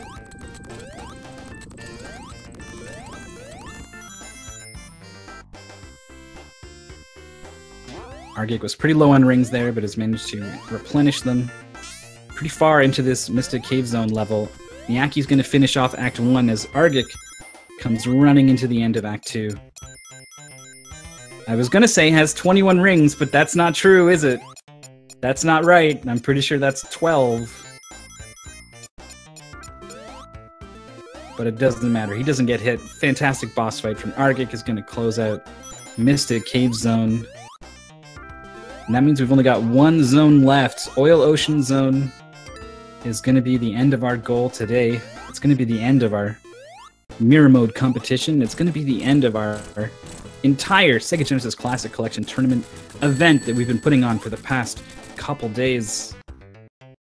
So if you're a fan of Genesis speedrunning and Genesis games in general, and maybe this is a bittersweet moment coming up for you.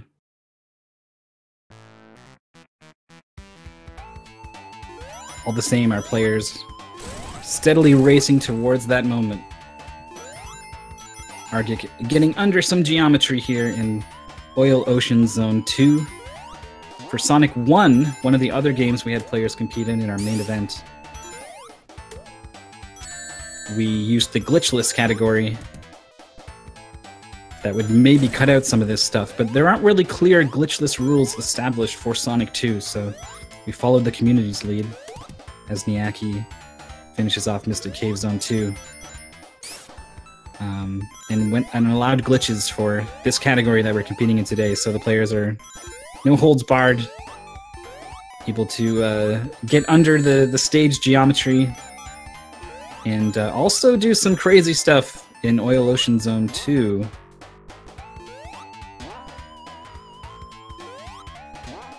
Sega speedrunners are out there, but I think you're right that the console doesn't have the same player base as some of the other consoles out there. So we heard from a lot of Sega players that they were super happy to put on this event, and we're glad to participate and see people checking out the console. And we here at Speed Gaming, myself personally included, are also very happy to help show some love to this wonderful console. Argic nails the zip, or the wrap, or whatever it is. You're going from one side of the level all the way to the other side of the level. This was a trick that has been a problem for a lot of players. Getting the one cycle on the boss afterwards, the follow-up, is incredibly difficult. Don't think we've seen any players pull it off here or yesterday, so this 2-cycle is kind of the best that players can hope for. Argic set the best time in race number 1. It's going to be pretty close. Whether or not he can beat it, it was a 2050, and with Robotnik defeated, it is now a 2024, further shoring up at first place position. And here comes Niaki, was practicing, and he gets ejected. And he got ejected to the left here, so this is a pretty weird place. I don't think he wants that ring. I think he wants to die right now. There he goes. Unsure how to get back, or how to proceed forwards, or even what the best course of action actually is. Niaki is going to choose to die, reset, get back to what he does know, and continue from there. Unfortunately, getting hit down into the ocean, also not part of the plan. So we're going to go ahead and take that L. Happening again here. He's be at least a little frustrated after having practiced this so much and not quite nailing it in the race.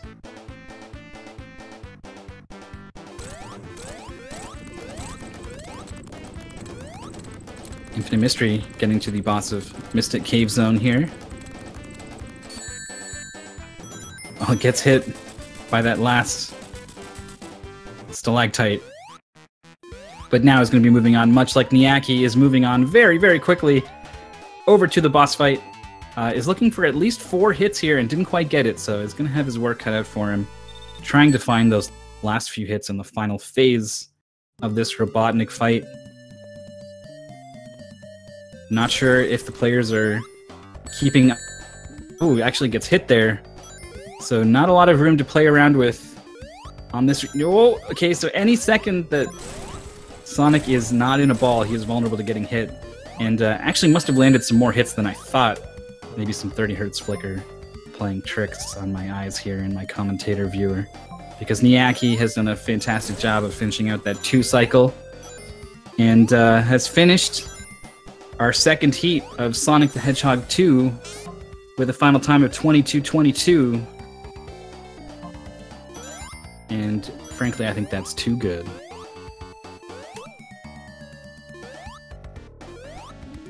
He says, GG guys, it was painful.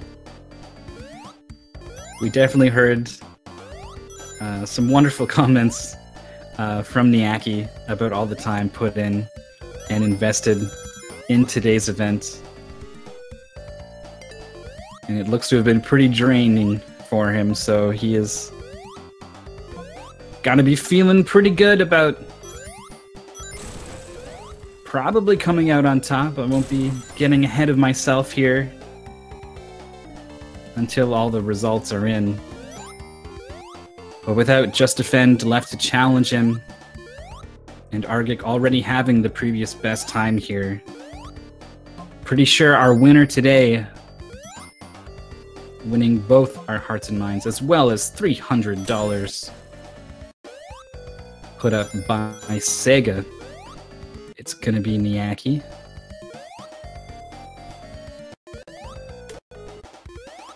We'll get the official results in just a little bit, as Infinite Mystery is showing us a big chunk of the level that we totally skipped on the other players' screens.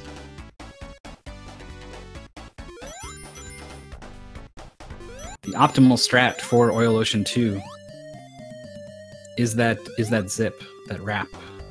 But if it makes it harder to get the 1 cycle on Robotnik, and so it can actually be faster to use the alternate route, complete the stage much closer to something as intended, and then have that little bit of extra time to get the 1 cycle on Robotnik. It ends up saving about the same time. But I think the 1 cycle on Robotnik here at the end of Oil Ocean Zone 2 is just very hard regardless, so rather than try to learn the entire stage and then try to pull off a difficult trick, the players opted to just learn the difficult trick that skips most of the stage.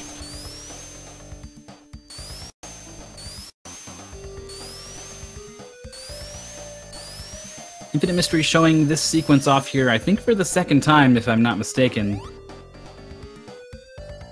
It's maybe getting a little flipped around with the mirror mode here. Certainly the goal is to the left.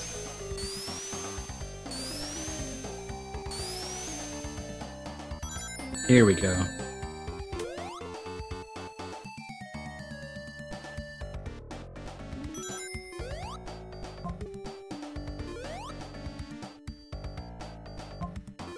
Just going to be cautious and wait out this moving platform. And this was actually Oil Ocean Zone 1. Infinite Mystery taking a different route through that stage. Meanwhile, Arctic is showing off Metropolis Zone, not part of the goal, and I believe one of the harder zones of the speedrun to learn.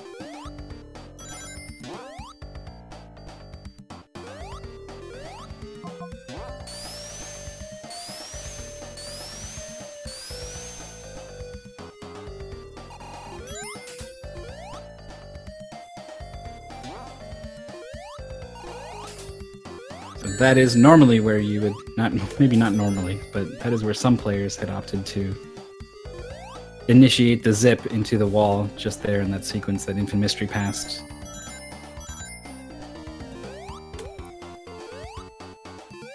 And as we saw in race number 1, Infinite Mystery is going to finish this out.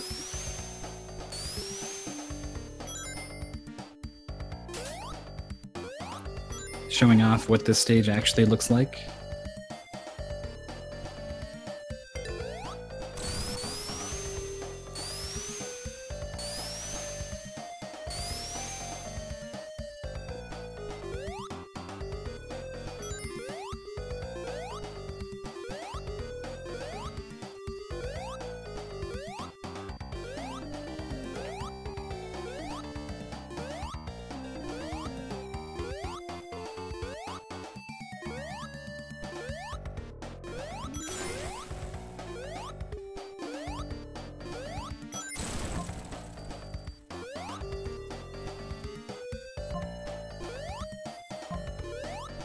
Infinite Mystery found himself down in the oil a little bit, but is able to dig himself back out.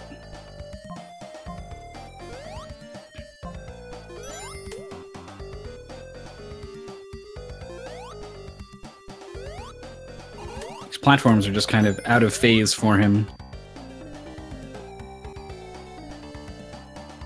But he does get there.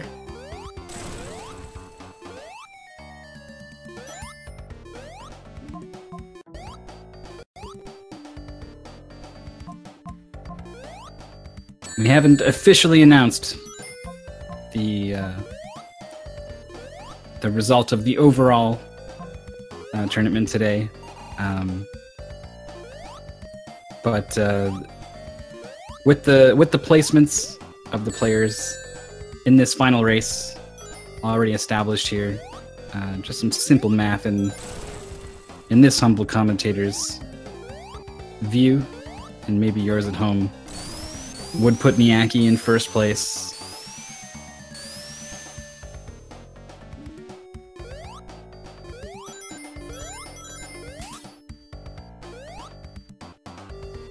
As has been the case in a couple games already. And over the past few days, Infinite Mystery, the soldier who never quits, it's going to be our last finish here, running into the boss arena.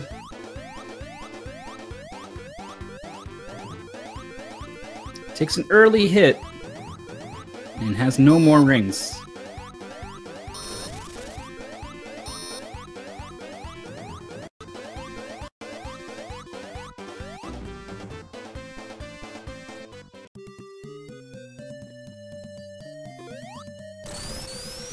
Pretty long phase here. Oh, and he lands on the oil just before landing on Robotnik. So that puts him in that standing position and not in that ball that actually lets you damage Robotnik. So he does end up taking a hit. He grabs one ring, but I think he wants more than that.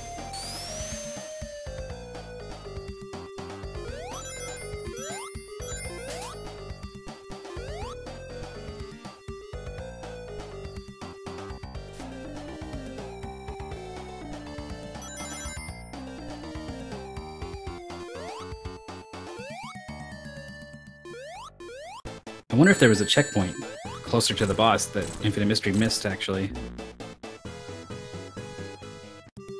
He's back now with what appears to be 14 rings, and very similar to the first fight.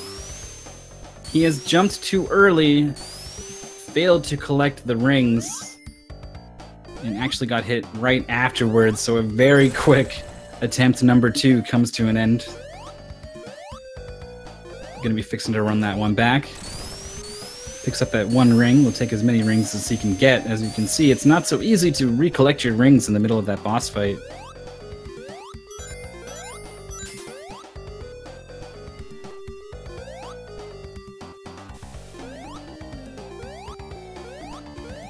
If you guys are just catching the tail end of our event, this is / maybe was the Genesis Classic Collection tournament here on twitch.tv/speedgaming. It's an event we've been doing for 5 days now. The main event finished yesterday. We had 3 days of qualifiers. Players playing Genesis games. They were Sonic the Hedgehog, Gunstar Heroes, Columns, Vector Man, Streets of Rage 2, Revenge of Shinobi, Rystar, Golden Axe, and Sonic the Hedgehog 2. Oh, Infinite Mystery, unable to close it out. That hitbox on Robotnik, it's pretty small, and if you're a little bit off, you end up standing on that oil and you are vulnerable. Has hit the checkpoint that is much closer now to the boss fight. Only has 4 rings, but he doesn't seem to be able to recollect rings after getting hit anyway, so in this case I think 1 ring is going to be as good as 20. But this is an event we put on with SEGA as part of the release of the Sega Genesis Classic Collection to PS4 and Xbox One. And again, Infinite Mystery just a little too far left here on these hits. The collection coming out today on PS4 and Xbox One, and also getting a free big update to the version on Steam. Contains over 50 games from the Genesis. A ton of bangers on there. And there we go, finally. Infinite Mystery. His previous race, he actually had a fairly solid time of 27:08. So, not quite closing it out strong like he wanted, I think. Final time is going to be 33:07 because of that pesky Oil Ocean boss. But this event actually had prize money put up by SEGA. The main event, we awarded $1,000 to first place, $600 to second, $400 to third, and we also have $300 to give to our winner today of our side mirror mode challenge event that we've been doing today. We did 6 heats, 2 of each of our 3 games in mirror mode. We played Streets of Rage 2, Sonic 2, like you just saw, as well as Rystar. We used the same goals as we did from the qualifiers. And this was something the players had no chance to practice. This was a new thing that just came out today. So they jumped in head first here and did the best they could. So we get to see the final leaderboard. The results are in, and our first place finisher is indeed, like we suspected, Niaki, with a very solid performance, very consistent. First in Rystar, second in Streets of Rage 2 and Sonic 2. Just Defend doing very well, just as well as Niaki across the first 2 games. Also a second place finish and a first place finish. But that Sonic 2 was unable to make it happen in Sonic 2. Finished a little bit ways back, and so is going to be finishing just outside of the prize money firmly in a very solid second place. Argic, who finished first in Sonic, had a bit of trouble with the other 2 games and is going to be finishing in third. Dr. Fatbody, who unfortunately had some troubles and dropped out, finishing third though in the first 2 games, and fifth in Sonic, is going to finish overall in 4th place, and Infinite Mystery finishing in 5th, though he had a pretty solid time in Sonic 2. So those are our final results for our Sega Genesis Classic Collection Mirror Mode Challenge here today. And I can't think of a better way to close things out than talking to some of our contestants here.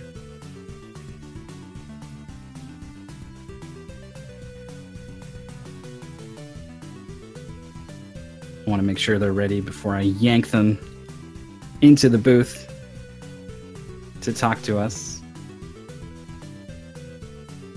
At least one of them is ready, so I've gone ahead and grabbed Argic. Argic, are you there? Can you hear me? I can hear you. I am here. And I can hear him. Great, fantastic. How are you doing? Sleepy. Can I sleep now? This is a common response that we've seen from our competitors in our interviews. There was not a lot of time for learning these games. Oh no, definitely not. It was fun going into Rystar completely blind and backwards. So it's like, that worked. Except from the memory game did not. Don't ask me to do memory games at like midnight, please. We talked a lot about that on commentary, that, you know, even if you do get good at it in practice, there are so many things that you have to be, you know, worrying about or trying not to worry about in a competitive race setting like this, that the memory part actually is a real challenge. A lot of players got hung up on that. So I know I not lost alone. it like 4 times on the last one as well, so it wasted the maximum amount of time possible. Of course, naturally. So you had, did you learn all 3 games today? Just for today, I mean? I already know Sonic 2 as I'm a Sonic runner, so that wasn't too bad. Obviously, for mirror mode, I only had about an hour's practice to do mirror mode to fit into my schedule that I had, but I elected to go with Streets of Rage because it's like I can perform well on that one. It's just making sure I can do the fights. I need a little bit more practice on that one. So Sonic was good, Streets of Rage was okay, and I knew Rystar was just blind. It's like, that's it. Just leave it blind. Just go for it. I like it. Well, you finished in third here today, and understandably, your Rystar was the thing that kind of held you back here. You had a really strong Sonic time, so this is a game you were familiar with. What was it like playing it backwards all of a sudden? It's interesting on that one. Like, playing it backward, I am always trying to go right, even though you're not meant to, because you're going left now. But on top of that, it's a case of like the spin dashes and that feel a little weird. And I know like when we were using the controllers and that there, some people weren't able to, but your spin dash would get stuck at times. Like you could release the controller and you would be stuck in a spin dash until you press down again. So it's slightly, it's an interesting thing to do, but I think I'll stick with the original hardware any day.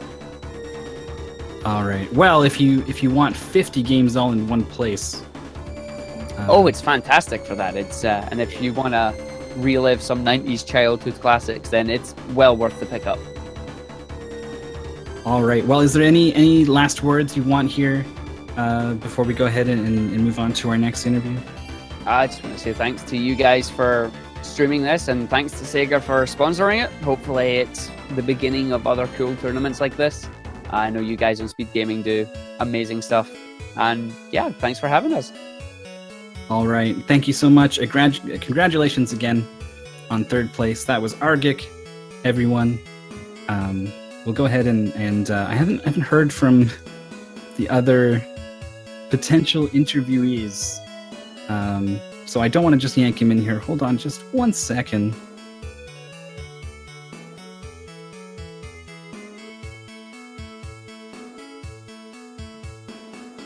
But we are looking like we're going to be talking to Infinite Mystery and then our winner, Niaki. Yeah, sure enough. So I've gone ahead and pulled in Infinite Mystery. I definitely hear something at least. Are you there? Can you hear me? Yes, I am, Mythical. How you doing? I was going to ask you how you were doing. I'm doing fine. I'm obviously it's been a long couple of days here for all of us. But I haven't been down there in the trenches playing the games the way you have, so I'm more interested in how you're feeling right now. I'm full of energy. This was a great weekend. Everyone else we've talked to has been like, "Oh my God, everything has been wrung out of me for this grueling tournament," and you're in here, bright and chipper, all smiles. This kind of long form speedrunning is nothing new to you, huh? Maybe not, but I just wanted to thank Sega and Speed Gaming and everybody who participated in this long weekend tourney. So much fun. I only wish it could have lasted longer. So I know you play a lot of games. Did you have any speedrun experience with any of the 9 games before heading into our event? Maybe a small amount of Sonic 1, 2, but for the others, no. So this was hitting a bunch of blind spots on your radar, but you still jumped in. What is it like to? What drives you to join all of these multi-game events the way that you do? Because I see your name in these in the Big 20s and the Mega 16s and everything. I haven't seen anyone be nearly as with as much participation as you. So what is it that really drives you to join these? Just the aspect of trying to learn as many games as possible, even if not to the best of my abilities or what. Yeah, that's pretty much it. I just for the games jack of all trades. If I could really call it that, but yeah. The jack of the somewhat, I don't know what's below jack, the 10 of all trades. My metaphors are falling apart a little bit here. Maybe a 3 at best, but yeah. Okay. Well, you were good enough here for fifth, technically. I mean, maybe out of 5, but you can tell people I got 5th place in a tournament. And you did score 3rd in Sonic. Actually, you took away times from both Just Defend and Dr. Fat Body. So I got very lucky that race. you had a really good time. Well, whether it was luck or skill, either way, congratulations. Thanks so much Thank you. for coming to talk to us and for competing today. I know you already said some thank yous, but I don't want to let you go before I ask real quick. Is there any last shout outs or anything you want to say? I think I pretty much said everything as already, but just thank everybody for watching this great tourney that's happened during the past 4 days. Just shout outs to everyone. This was just too much fun. I'm looking forward to more racers. All right. Sounds good. Thank you so much again. That was Infinite Mystery, ladies and gentlemen. We're going to do one last interview, and I'll make sure that he's ready to talk to us once again. Our winner of today's event. I've gone ahead and pulled him in here. You finished in 2nd place yesterday, and then you came back for more. Niaki, how are you feeling? Really tired. No, but really happy with this. I just wanted to have some fun, just to relax from studying, and then I finished up playing all the event. I really enjoyed it. But to be honest, it was painful for me in Sonic 2 because I learned it yesterday. In 6 hours, I learned it the whole game, well, until Oil Ocean. And then today I had to mirror what I learned, and it was really painful. Sometimes I think you have realized watching me, but in the vertical levels, I usually went to the right, and then no, this is mirror. Right. To the left, or Casino Night. I tend to go to the right. No, it's the left. Oh. We definitely saw it, particularly in those vertical anytime the gameplay stops being, leftwards, where you just know that, like, okay, this is forwards. Anytime that stops, there was this thought in my head of, like, is he gonna remember that it's flipped over? Because you just go on autopilot sometimes. Yeah.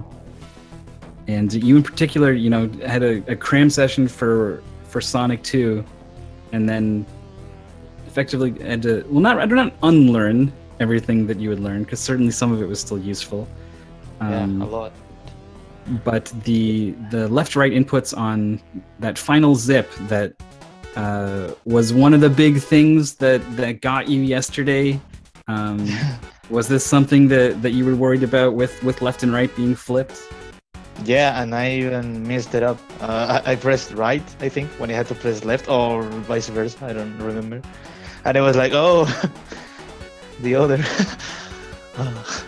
But I don't know what happened. I was nervous, and then Just Defend forfeited, and I was like, oh, okay.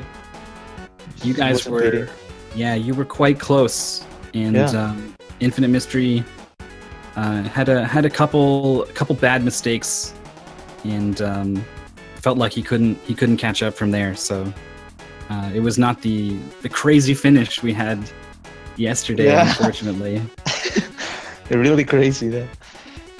Yeah. But all the same, it was a finish. You finished 2nd yesterday, and now 1st today. So I guess your total prize pool here is going to be $900 for playing some Genesis games. Wow. That's crazy. I have played in tournaments, in events, in marathons, but not with a prize. I feel weird. I don't know how this feels. I don't know. I just happy how I played, and happy with the races, with people when we chat. I mean, the runners. Good luck. But then 900. Okay. when I see that, I was gonna drive. It was going to drive me crazy. That's for sure. Yeah, maybe I the really realization hasn't set in. I really want this to happen much more. Not for me and win more, just to because what I felt yesterday, and I was thinking today it was gonna be a lot of people. It's a pity they couldn't. It was, we were all tired, but we wanted to win, and that was amazing. This event for me is one of the best, and I'm glad I finished this first, but I'm not going to play Mirror anymore. No, you're done. It's maybe something that's fun once, perhaps. Well, I find when you're competing, it can maybe take the fun aspect away a little bit. The second hit in Sonic 2 was for me more painful than the first time. It was like, oh, again, everything messing up. But I'm really happy, and the viewers chatting, the GGs, the commentator, you were always, and now we are free now. We can go and sleep. We are free. Well, that sounds like a good note to end it on here. Niaki, thanks so much for coming out and competing, for talking to us, and congratulations on both second place yesterday and for taking home our first place prize here for our Mirror Mode challenge. Yeah, just thanks so much. Yeah, thank you, and thank you, Sega, and you guys. A really great job. Thank you. All right, so that's gonna do it for our Sega Genesis Classic Collection Tournament Mirror Mode Challenge sort of side event to our main event yesterday. It's all over, like the winner Niaki just said. We are all free now.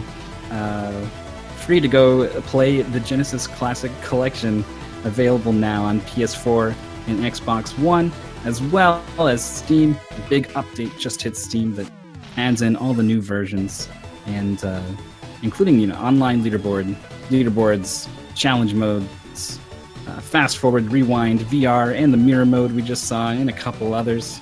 There's a ton of good games in this collection. I want to thank our other commentators. We had Dr. Fatbody commentate day 1. We had Izumi day 2, the Mother Brain day 3, and a couple days we had Troy of Athens also on commentary. So thank you so much to you guys. Thanks so much to all our competitors for coming out and putting on a show for us. And I myself would also like to thank Sega for working on this event with us. It's been a pleasure, both personally and as a representative of Speed Gaming, to bring this event to all of you guys. I'm Mythical9, and that's going to do it. We're going to go ahead and say goodbye, and hope you guys enjoy any Genesis games you pick up after this.